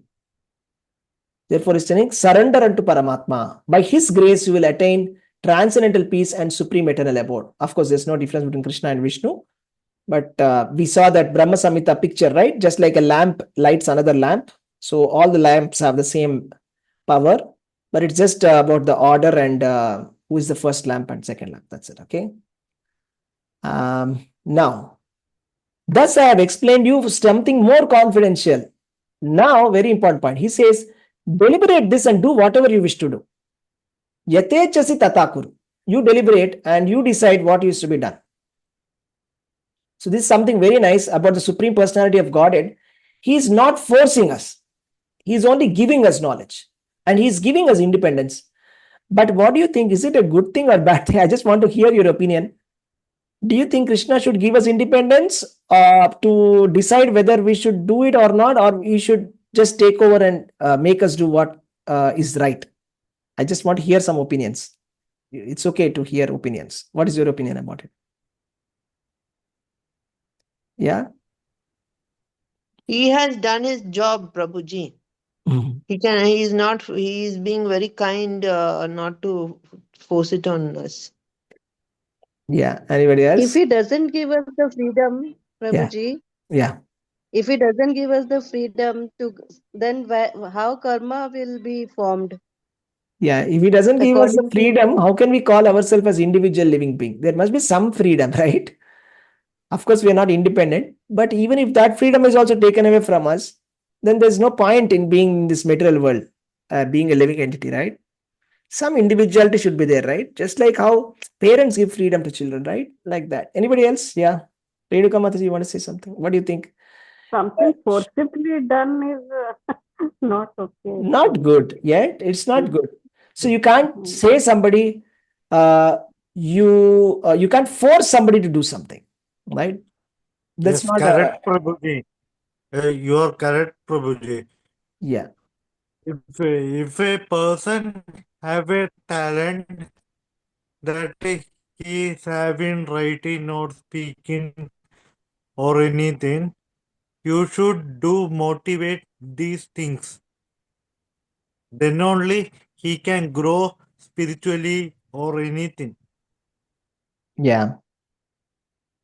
Right. Thank you, Prabhu. Hare Yes. Krishna, Prabhuji. Hare Krishna Mataji. Prabhuji, when we talk about this karma bandhan and then this free will to do, what would be the percentage, Prabhuji? How much percentage would be karma bound and free will? 100% is free will. 100% is free will. You're free to do anything, right? Who is binding us, right? Of course, our karma is binding us. But Yes. is there anybody like, I mean, is Krishna coming and telling us that I will not give you food if you don't worship me? Is he saying that? No, Prabhuji. Not like that, Prabhuji. Yeah. See, because certain things, it is like even though we try doing it, but because of the past karmic actions, it would be stopping. You're saying okay, there is something. Yeah, it's a little complex, right? We have got our own nature also, which is a result of our karma. Because of our past karma, we have a certain nature. So sometimes, for Right. example, we may be very determined. Sometimes we may be fickle-minded also. Our nature, whether we are fickle-minded, postponing, or determined, is also because of our past karma. So all of this is there, and at the same time, we have our individual free will. So doesn't matter what position we are in, we should just try to work on ourselves and improve from whatever position we are right now, isn't it? So Okay. it's like every individual has got their own race. It's not like a race with anybody. It's like it's your own journey. You have to become a better person every day, right? So right now I have this problem. I have these limitations. Let me work on it. I'll become little better by tomorrow. This should be our mindset, right? Right. So like 20% is that karma and then 80% is our free will to do. I'm not able to tell you the exact percentage. Ma'am. Okay. I'm not sure. Okay. Okay, Prabhuji, thank you. Yes, just ma'am. few things are coming into my Yeah, mind tell when me. you we are discussing this. It's Tell me. very what do you call? It's very very confusing, and we may understand. We are just understanding very little bit of what is being shared by Krishna, because at least we have some intelligence to comprehend what is been told. But just imagine, Prabhuji, what about the people who are in the mental asylums? Even Yeah. if you try to impress upon them, how are they going to elevate themselves, Prabhuji? They do not have an opportunity, unfortunately. So that's why I'm saying, no, that's what the shloka Bhagavatam itself saying, Labdva sudurlabam bahu sambhavante. Means after a great struggle, after a great waiting period, we have got this wonderful opportunity where we are mentally sane, physically okay. Now we are able to do devotional service. But if we lose this opportunity, it's like committing suicide, losing the point. There's so many people who don't have that position to do it. The animals, for example, they can't understand, right? Even the best of the most intelligent animal, chimpanzee, it seems that it doesn't have metacognition. It cannot ask questions. We can ask questions. We can ask questions related to Krishna, just like how Parikshit Maharaj asked Shukadeva Goswami, ask the right questions, get the answers, and understand, right? Arjuna is asking questions to Krishna, is getting clarified. We have the Guru Parampara, everything is there with us. We're very, very fortunate. Okay, we have to just take advantage of it. Okay. Okay. So Yes, Prabhuji. yes, Matri, thank you. He's saying, as you like, you may act. Krishna is saying, right? So he does not interfere with the little independence of the living entity. Okay. He has now given the every knowledge, and he said, and now he's saying, because you are my very dear friend, I am speaking to you my supreme instruction. Now something very important is coming. Something more better. Krishna has already given such a nice instruction. Surrender unto the super soul. That is surrender unto Vishnu. He said, surrender unto Vishnu. Now he's saying, I'll tell you something better than that. What is that? Most confidential knowledge of all. Hear this from me because it is for your benefit. I'm telling you because you are my dear friend. Okay. We may not be like very dear friend of Arjuna, but we're very fortunate because we're able to hear the same instruction, right? And we can hear that same instruction by the mercy of all the acharyas. So we can take up this instruction. What is that most confidential instruction? Let's see that. The most confidential instruction of Bhagavad Gita. Who wants to read this sloka 65? Shall I read sloka? Yes, bro. Yes, bro. 65. Yes, 65. Manmana bhava madbhakta madhyaji mam namaskuru mame vaishyasi satyam te pradijane priyosi me. Translation? Yes. Shall I read Yes, translation please. also? Yes. Translation. Always think of me, become my devotee, worship me, and offer your homage unto me. Thus you will come in me without fail. I promise you this because you are my very dear friend. Thank you, Prabhuji. Thank you. This is the most confidential instruction of Bhagavad Gita. What is that most confidential instruction? Let us just break it down into smaller pieces to understand. First one is always think of me, man mana bhava. Always think of Krishna. Okay, and here also Prabhupada writes, here Krishna means the Shyama Sundara form of Krishna. Again, Krishna, Vishnu, no difference. Krishna, Balarama, Vishnu, Madhava, and so many different forms. Mahavishnu, Rama. Rama, all the avatars. But here Krishna is saying, particularly in the form of Krishna. Always think of me in the form of Krishna. And he's telling, become my devotee. It's very clearly saying, just become my devotee. And what is the definition for a devotee?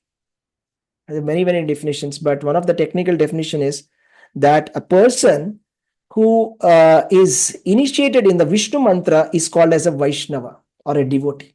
That is the technical definition as per Shastra. Because Krishna says, anybody who is the servant of my servant is my servant, is actually my devotee, not the one who claims to be my devotee. What did you understand from that? Krishna is saying, if anybody claims that I am devotee of Vishnu, he is not my devotee. Only those people are devotees who are the servants of my servants. This is a very deep point. In the Shastra, it says that if we simply say I am a Vishnu worshipper, but we do not surrender to a Vaishnava, it is called as hypocrisy. It is like Vishnu Jana or the devotees of Krishna are the representatives of Krishna who are always thinking about me, about him, Krishna. And if we ignore them and we say I am directly approaching Krishna, Krishna does not entertain that thought. Okay, according to Krishna, that is not entertained. Krishna says that he does not consider them as devotee at all. Somebody who just comes directly, he doesn't entertain them. Just like Raghunath Das Goswami, he went and directly went to Chaitanya Mahaprabhu. He ran from his house, he went to Chaitanya Mahaprabhu and surrendered, said, Chaitanya Mahaprabhu, please accept my shelter. He said, go to your home. 2-3 times. He said, go back home. Then finally he went to Nityananda Prabhu. And then when he surrendered to Nityananda Prabhu, then Chaitanya Mahaprabhu accepted. Similarly, we have in the Hanuman Chalisa also, Ramadware tum rakhware. If you want to reach Lord Ramachandra, you should go through Hanuman. So Vibhishan came to Hanuman. And then through Hanuman, through Hanuman's recommendation, Rama accepted. Not that I directly jump to Rama or Krishna and just say, I am your devotee and Krishna will accept me. No. This is a very important point. Become my devotee means that is a technical meaning. The second thing is worship me. Worship me as explained in the Shastras. In the Pancharatra Agama Shastra, there is Agama Shastra, how to worship Krishna. Pancharatras are explaining how to worship Krishna, how to worship Vishnu. Vishnu Tattva worship is given, detailed.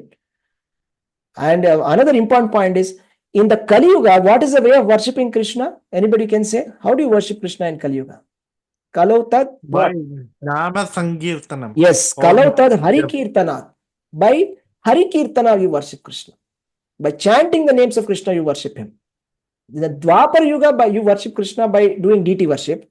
In Treta Yuga, you do by fire sacrifice. In Satya Yuga, you do by meditation, but in Kali Yuga, you do by chanting. Worshipping means Krishna conscious, means chanting the names of Krishna.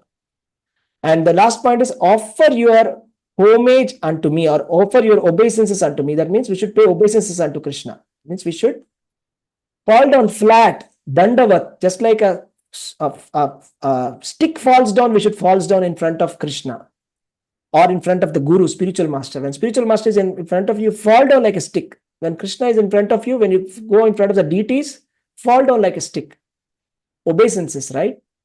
To pay obeisances. Just by simply paying obeisances is better than doing hundreds of Ashwamedha Yajna, it is said in the Shastra. One obeisances to Krishna is better than thousands of Ashwamedha Yajna because it can give you liberation. Ashwamedha Yajna cannot give you liberation.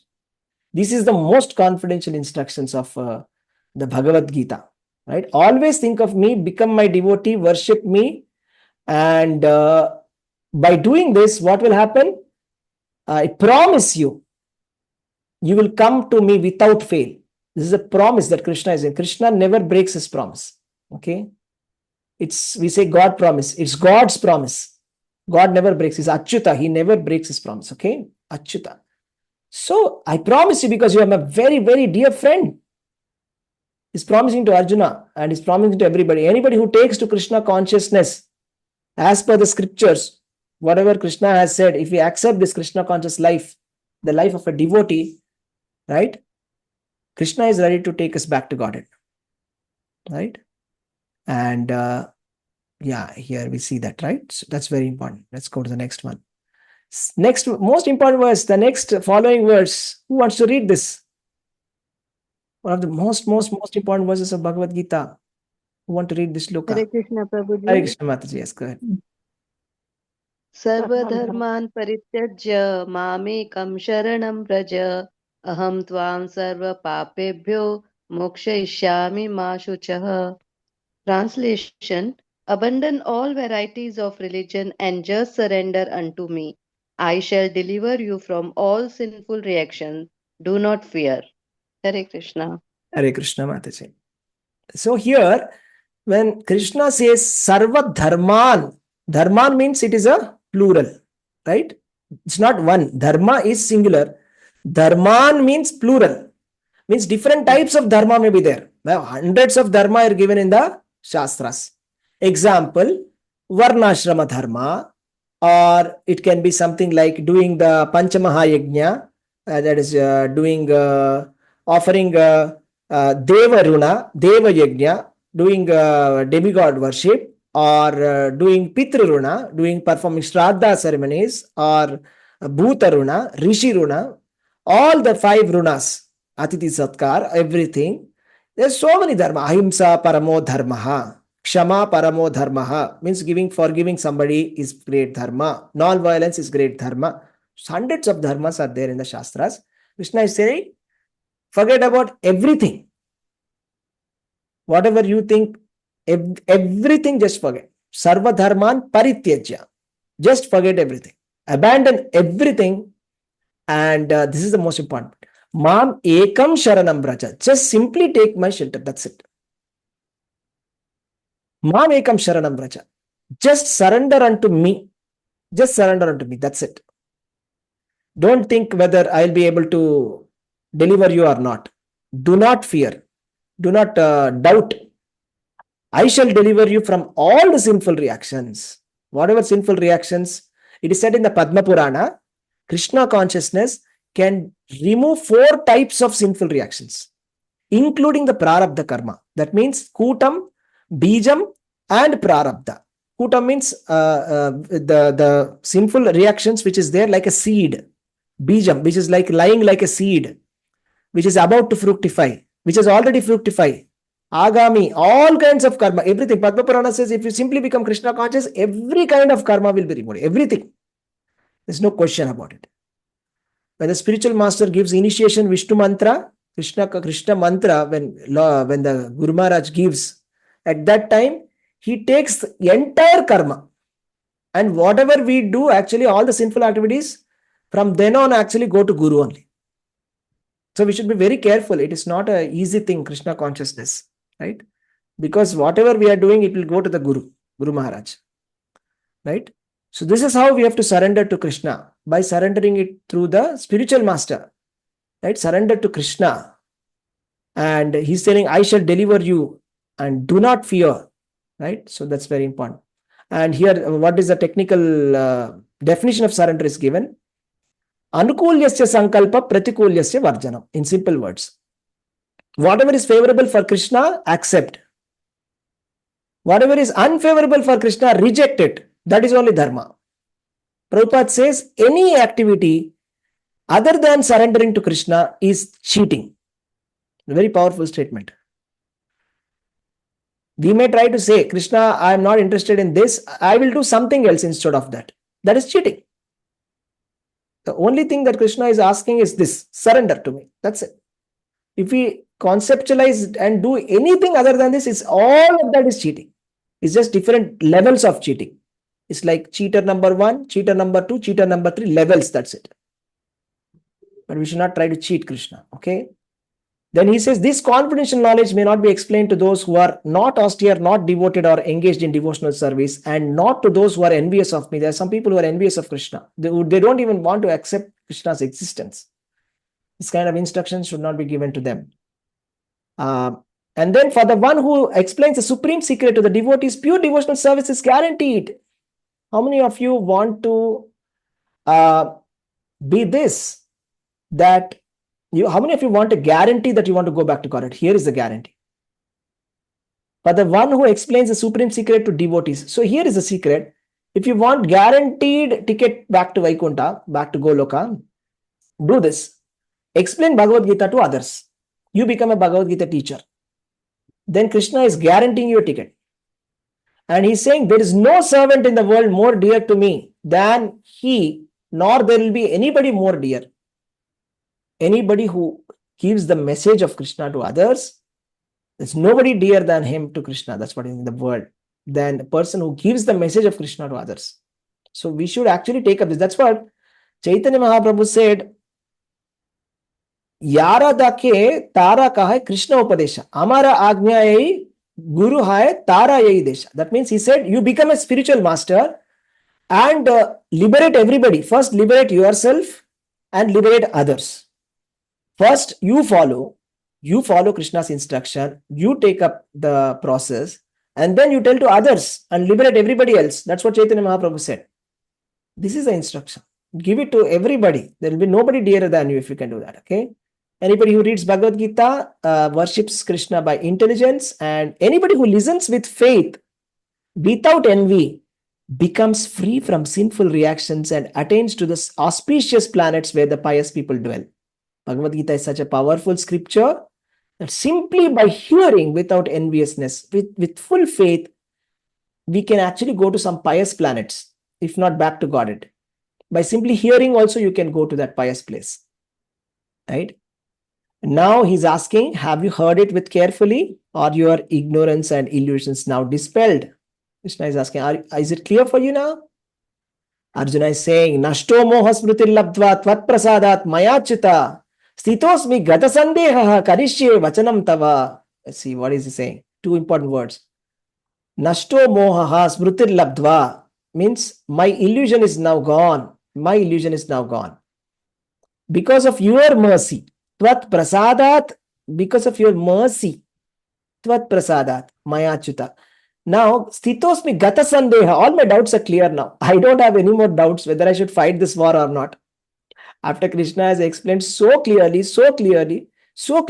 what is his position and demonstrated practically who he is, now what doubt will be there? Karishye vachanam tava. I am prepared to act according to your instructions. This is called full surrender. It's full faith in Krishna. Now I shall act whatever you say, I will follow. If Krishna says fight, we will fight. If Krishna says tell a lie, we will tell a lie. If Krishna says, Krishna said to Arjuna, kill Karna, kill. There's no thinking whether we should do it or not, whether Karna is right now busy, is dharma, adharma. It's not our purview. Supreme Personality of God is saying, do it, we must do it. That's it. Become an instrument, Krishna is saying. Should not use our brain when the spiritual master gives a instruction. Right? We should just do it. That's it. That's the correct way of taking the instructions of spiritual master or instructions of Krishna. Now Sanjay is saying, I've heard this and so wonderful that my hair is standing on the end. Right? So this is such a wonderful conversation, and very important point here is Sanjaya is in the Guru Parampara. Sanjaya is the Shishya of Vyasadeva. Vyasadeva is Shishya of Narada. Narada is Shishya of Brahma. Brahma is Shishya of Lord Krishna, Lord Vishnu. Right? So this is in the Guru Parampara. And Arjuna is also in the Guru Parampara. Krishna is directly giving to Arjuna. So Vyasa writing this or Arjuna hearing, there is no difference. And Sanjay also is in that same Parampara. So this is the process. You have to hear in the Guru Parampara. Outside the Guru Parampara, we should not hear Bhagavad Gita. I have heard the most confidential talks. Right? Here Krishna is saying, here in the spiritual master is a transparent medium. Right? This is the mystery of disciplic succession. Guru Parampara means this. There must be a direct link with Krishna. Krishna to Brahma, Brahma to Narada, Narada to Vyasadeva. Like that, this is the disciplic succession that is going on. Right? This is Prabhupada is coming from Gaudiya Vaishnava Sampradaya, which is an unbroken chain of disciplic succession. This is how we have to hear it in the disciplic succession. So that is how we should hear. And different systems are given in Bhagavad Gita. Karma Yoga, Jnana Yoga, Bhakti Yoga, they are explained. And Krishna is a master of all mystics. Right? Actually, there's no difference between hearing Krishna and hearing from a bona fide spiritual master like Vyasadeva. Okay, therefore, the spiritual master is considered as a Vyasa Puja. On his birthday, we conduct Vyasa Puja, spiritual master. Right? Yeah, Guru Purnima. Yeah, Guru Purnima, but in ISKCON, we do it slightly different. What we do is, we don't do Vyasa Puja on Guru Purnima. We do Vyasa Puja on the birthday of the spiritual master. The system is different here, right? Okay. Birthday of the spiritual master, we consider spiritual master as Vyasadeva. Therefore, on his birthday, we conduct the Vyasa Puja. Rajan samsmritya samvadam imam adbhutam keshavarjuna yo punyam rishyami cha muhur muhuhu. O king, as I repeatedly recall this wondrous and holy dialogue between Krishna and Arjuna, I take pleasure being thrilled at every moment. It's like I'm getting thrilled by this. Right? So Krishna consciousness is like that. Right? When you are fully Krishna conscious, there is a thrill in the life. It's thrilling. Every moment there is a thrill. Not for some time. Every time we tell Bhagavad Gita, there is a thrill. When every time we hear Bhagavad Gita, there is a thrill. Right? So then he's telling, I remember the wonderful form of Krishna and stuck with wonder. And he's saying, Yatra Yogeshwara Krishno, Yatra Partho Dhanur Taraha, Tatra Shrir Vijayo Bhutir Druvani Tirmatir Mama. Wherever there is Krishna, master of mystics, and wherever there is Arjuna, the supreme archer, there will be certainly opulence, victory, and extraordinary power. That is, and morality. That is my opinion. Why is he saying that? Wherever there is Yogeshwara Krishna, master of all the mystics, Partho Dhanurdaraha, Supreme archer Arjuna. What will happen wherever there is Bhagavad Gita? Wherever we are hearing Bhagavad Gita, Tatra Shri, there will be opulence, Vijayo, victory, Dhruva Niti, morality also. Because sometimes we get a doubt whether we can keep Bhagavad Gita at home or not. Absolutely, we can and we must keep. We must always keep hearing Bhagavad Gita, because wherever there is Bhagavad Gita, there will be Lakshmi, there will be opulence, there will be Vijaya Lakshmi, victory, extraordinary power, and for sure, and morality also. Some people ask, is Bhagavad Gita moral? Is Kurukshetra moral? Why is Krishna asking to kill so many people? So many people are dying in the violence. It's 100% moral. And he's also predicting that your son is going to lose to Dhrita. He's telling to the Dhritarashtra. Kauravas are going to lose. And Arjuna is going to win. And Yudhishthir Maharaj is going to become the ruler. And after he becomes the ruler, the kingdom will flourish like anything. It's not like Duryodhana's rule. Right? So there's a very deep message there. All right? Yeah. So thus ends the Bhaktivedanta purports to the 18th chapter of Srimad Bhagavad Gita in the matter of conclusion, perfection of renunciation. So we've come to the end of Bhagavad Gita, finally, level 2. Hare Krishna. So, Hare Krishna, Prabhu. Dhanavad Pranam. So, yeah, I have some announcements. In the meantime, I just want to hear from your reactions. How is your reaction? Sanjay was very thrilled. How are you feeling? Hare Krishna. That's it. When I am reading so many times the Bhagavad Gita, I am thinking that it is new one. Yeah. It is 1, 2, 3. I am reading. It is good to read every time with clear. That is, I am nothing. Starting from the zero. Yeah. Every time when I read Bhagavad Gita, I am reading from the zero only. Yeah. That's nice. Nice, Prabhu. Thank you very much. Hare Krishna. Hare Krishna. Yeah, Hare Krishna. Yes. I want to just hear quickly from reactions, quick reactions, everybody. Hare And then we'll Krishna, go to the Prabhuji. announcements. Hare Yes, Mataji. Krishna. Hare Krishna, Mataji.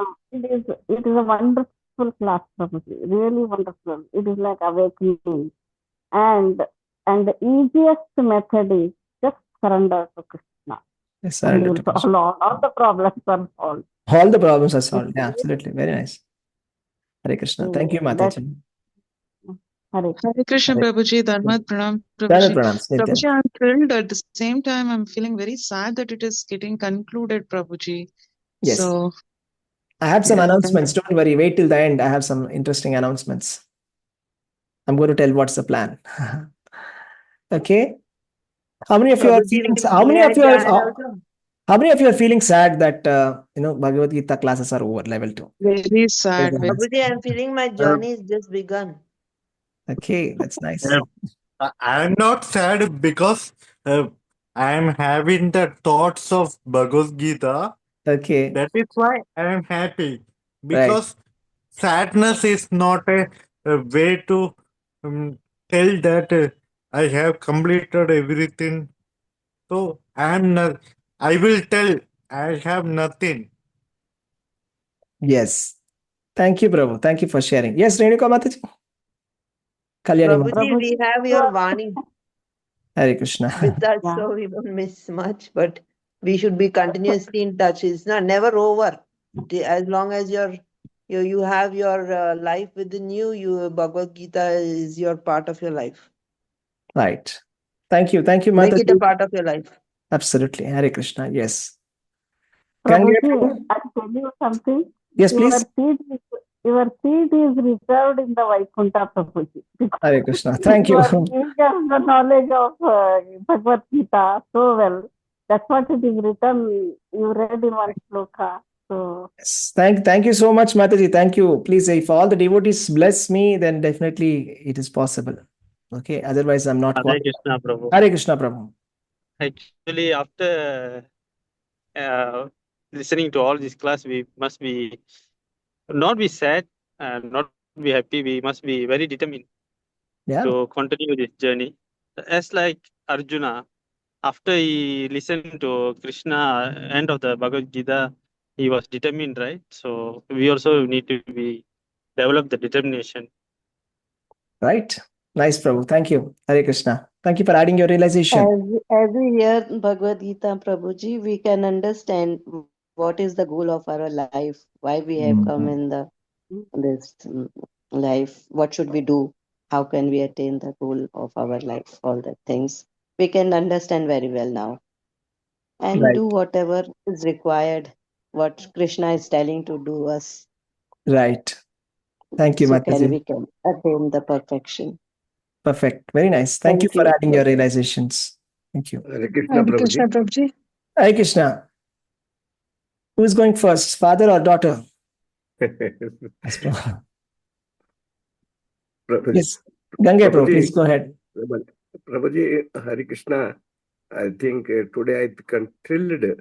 I think you enlightened the Bhagavad Gita because we went through so many times we are not understand properly.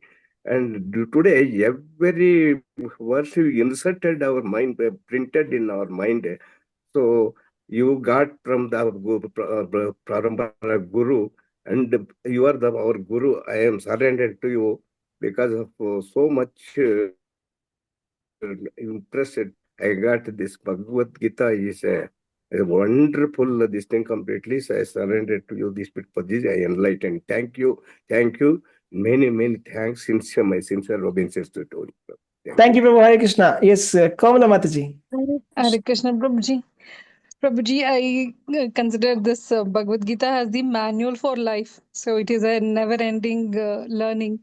So till the end, there is something. And how many ever times we read, I think we get to, get something new to learn, a new aspect from different perspectives and all that. So yes, Prabhuji, till the end, I think there is something or the other to learn. It'll never end.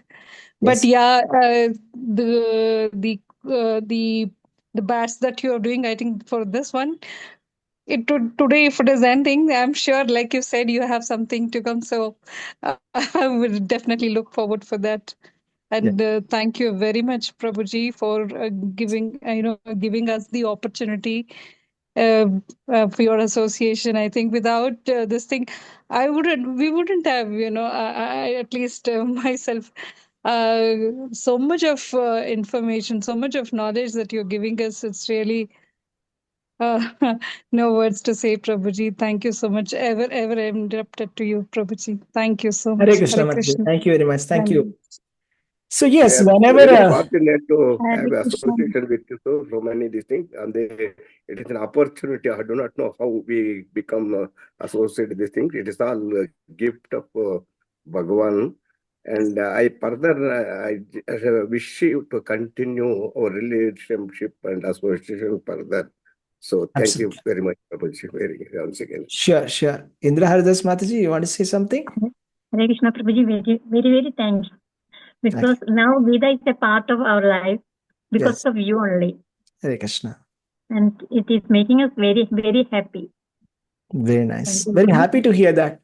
So devotees, I would like to ask help from you, all of you. First of all, the thing is, we want some feedback or testimonials. Okay, how this program has helped you. Okay, if you can give us this in text or video, this will help us, because when we are doing future programs, we will use your testimonials. This will be very helpful for us. Okay.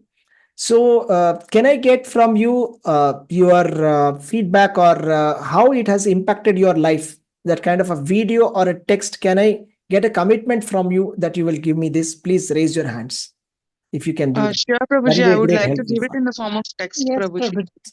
whatever Yes, Prabhuji, possible. will do it. It can be text, it can be video, it can be audio. You can take a WhatsApp and make an audio message, or you can go and type something, or you can make a video or explain how this program has impacted you, how Bhagavad Gita reading, this program contemplating, how it has helped you. This is very much useful for me. I would very much request you to please give me this, because this we will be using these testimonials as for our future programs, to call more devotees and more programs. So we want to do more programs. So like any journey, when a journey ends, there is a new leg or a new chapter begins. When one chapter ends, there's another chapter that begins. Okay. So yes, right now we are ending this chapter here, that we have completed this yajna. It's a fire sacrifice, right? So it's called Shravana Yajna, Gita Mahayajna. We've completed, we heard the Bhagavad Gita completely. So at the end of any yajna, what has to be done? Anybody knows? At the end of yajna, what do you do for the priest? What do you do? Yes. Purnahuti. Purnahuti, yes. And then you give dakshina to the priest. Dakshina, Guru Dakshina. Yeah, that is the dakshina to the priest. That's a general tradition. That is generally, why do we do that? I'll tell you the reason why we have to do that. We must get the full knowledge transferred from the spiritual master. Right. So it's in simple words, it's a token of gratitude that you have completed this fire sacrifice, of a wonderful fire sacrifice. You have taken some knowledge. It's a token of gratitude for somebody who is telling we give something in exchange. So that is the scriptural injunction. So I would like to humbly request all of you to kindly donate some money, and I will give you some link of whatever amount that you want to donate. You can donate. I will leave it up to you. There's no fixed number or something. And I'll tell you why it is very important. The reason why it is very important is we're going to come up with the next batch of Gita Gyan. And we're going to do the next batch of Gita Gyan. We will require funds for various things, like for the Zoom, for example, the Zoom meeting. We need the Zoom license and the website maintenance, and for the advertising costs. And sometimes we do the images. I don't know, the Brahma Samhita, every day we are doing the morning. You see that, right? The Brahma Samhita images, they are all professionally done. So I give it to an artist, and actually I pay them money from my pocket. Okay. So all this will actually help. So you can also be a part. So if you can also be a part of this activity, and you can also be a part of this seva that we are doing to others. So that's the reason why I'm requesting you that you can do any donation. I'll just leave it to you. Any amount, that's fine, no problem. But just remember that it's a token of gratitude. And what's very important is that we'll be helping a lot of people also, right? We'll be doing more programs like this. We want to launch a mobile app, and our website, we want to improve it. And there's a lot of things to be done, actually, a lot of things to be done. We're actually short of two things. Mainly, we are short of manpower. We don't have people who are volunteers. We need volunteers to help us. We need teachers who want to teach. So I'm ready to even give a train the trainer program for somebody who is chanting 16 rounds of Hare Krishna and who are willing to teach Bhagavad Gita. I'm willing to give them like kind of training for the next programs, that they can become a teacher. But qualification minimum is like you have to be chanting 16 rounds of Hare Krishna. That is expected. Okay. And of course, we need Lakshmi for doing maintenance of the Zoom and website, etc., etc. Okay, so all of this.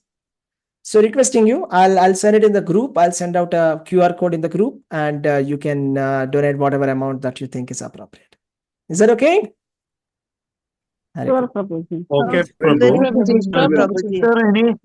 Is there any fixed amount? No fixed amount, Prabhu. It is like you can put as much as you want. There's nothing like minimum or maximum. Okay, I'll leave it up to you. There's nothing like minimum or maximum. Okay.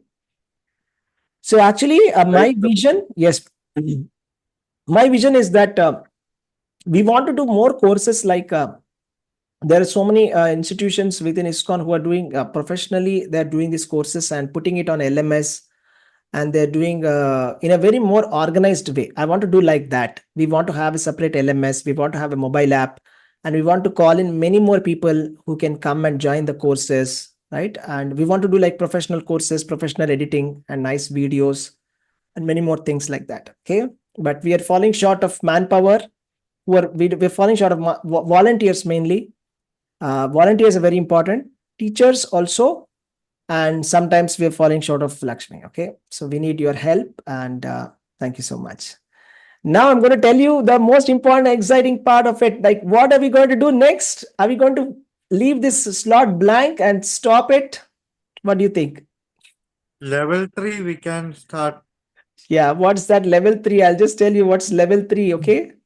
We do have another level 3, but I tell you, I want to do something very, very exciting. Just tell me what's your reaction in the chat. How to implement Bhagavad Gita in your life. This is going to be the program. Okay. What's your reaction? Like, it's called Gita Marathon or Gita-thon. Right. So it is like how to practically implement. We'll do every session. And in every session, it's not going to be like me giving a lecture, or it's not going to be some discussion that we both discussion and debate. No, it's different. Week by week, there'll be some activities to be done. There'll be some homework to be done. And there'll be some homework which you'll be doing in the class itself. Okay. This is what I'm thinking. Okay. This is my vision, that I will make you do some activities and fill some sheets and stuff like that. Self-reflection sheets for yourself. You don't have to submit to me. Self-reflection sheets for you to evaluate your own nature, how you can progress in the devotional service, etc. And every week we will do some activity. Every week I'll give you some homework. Every week we'll improve. So there'll be like missions, like we'll have some missions. It'll be like a 90-day, or I have to decide how many days it is. I'll come back with the next week. When I come back, I'll come back with a solid plan. Then we will do something practical, hands-on. Okay. It's like learn by doing. We want to live Bhagavad Gita. Okay. How many of you are excited about this? Type excited in the chat. Okay. This is apart from the Monday classes that we have, inner circle calls, where we are discussing the principles and principles of devotional service generally. Here, this is more of practical classes. Okay, Jai Hare Krishna. Thank you. If you have any suggestions, any feedback, feel free to write to me, or if I can send you a sheet, a Google form. Use that Google form and write your feedback there so that I get the feedback. Okay, whatever is in your mind, it can be anonymous also, no problem. Give your feedback so that we improve. The idea is we improve. So feel free to give feedback and give me testimonials, etc. And I'll send out you more details in the coming week. Okay, so we will start this. It's a new format that I'm conceptualizing. We will see. By Krishna's mercy, it will work. Hare Krishna. Okay, so I want all of you to do one thing now. Now go to the WhatsApp chat, whatever WhatsApp group you are there, just write how you felt after the level 2. And one more important point is that I'm going to issue certificates to all of you who have listened to the classes. I'll send out a Google form to you, and I'll take the Google form inputs from you, that whoever has listened to some criteria, will decide the criteria, maybe 12 classes out of 18. Not 18 for sure. We did a lot of classes over the last couple of months. If you feel that you have attended classes, just put in your name. That's it. Okay, you have attended some classes. I'll try to come up with some number, but it's not about numbers. It's just about getting a certificate. Okay. So we want to give you the level 2 certificate. I'll give you the level 2 certificate. You may be having already, but this is another second round. Have it. Okay. This is a certificate from Krishna. Okay. So it will be precious and permanent for you. It's a permanent memory for you. Okay. Okay. Yeah, sure. Sure, Prabhuji. Yes. So very nice. So we have Kartika Paurnami coming up. That is Prabodhini. That is, it's also called as the very, very auspicious day coming up. So looking forward, Bhishma Panchak, some of us are breaking the fast. So as a part of that, also you can give some donations to Gita Gyan for that. And it will be very auspicious. It will be very nice. This is Kartik month and we are ending in Bhishma Panchak. It is very, very auspicious. Okay. Hare Krishna. And my final thanks to all of you, that I would like to thank all of you that for giving me an opportunity, and I would like to thank all the devotees, and I would like to particularly thank Nitya Mataji, who has taken up the very wonderful volunteership role of following up with me every class and helping me in organizing these classes. I need that kind of help always. Okay. So that was very much useful. Thank you, Nitya Mataji. And I would like to thank all the devotees who are actively coming. Because of your participation, I get inspiration to give the class. Because if there's nobody in the class, whom will I teach, right? So you're coming back again and again and enthusiastically listening, participating, asking questions, and patiently hearing to me. And so thank you so much for adding the wonderful insights and making the class lively. So all the devotees, okay. it's difficult to take the names, but all the devotees I would like to thank that for enthusiastically coming and making these classes happen. Okay.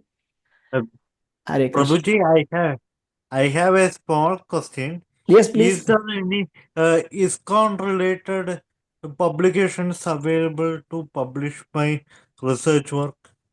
Research, I'll check, Prabhu.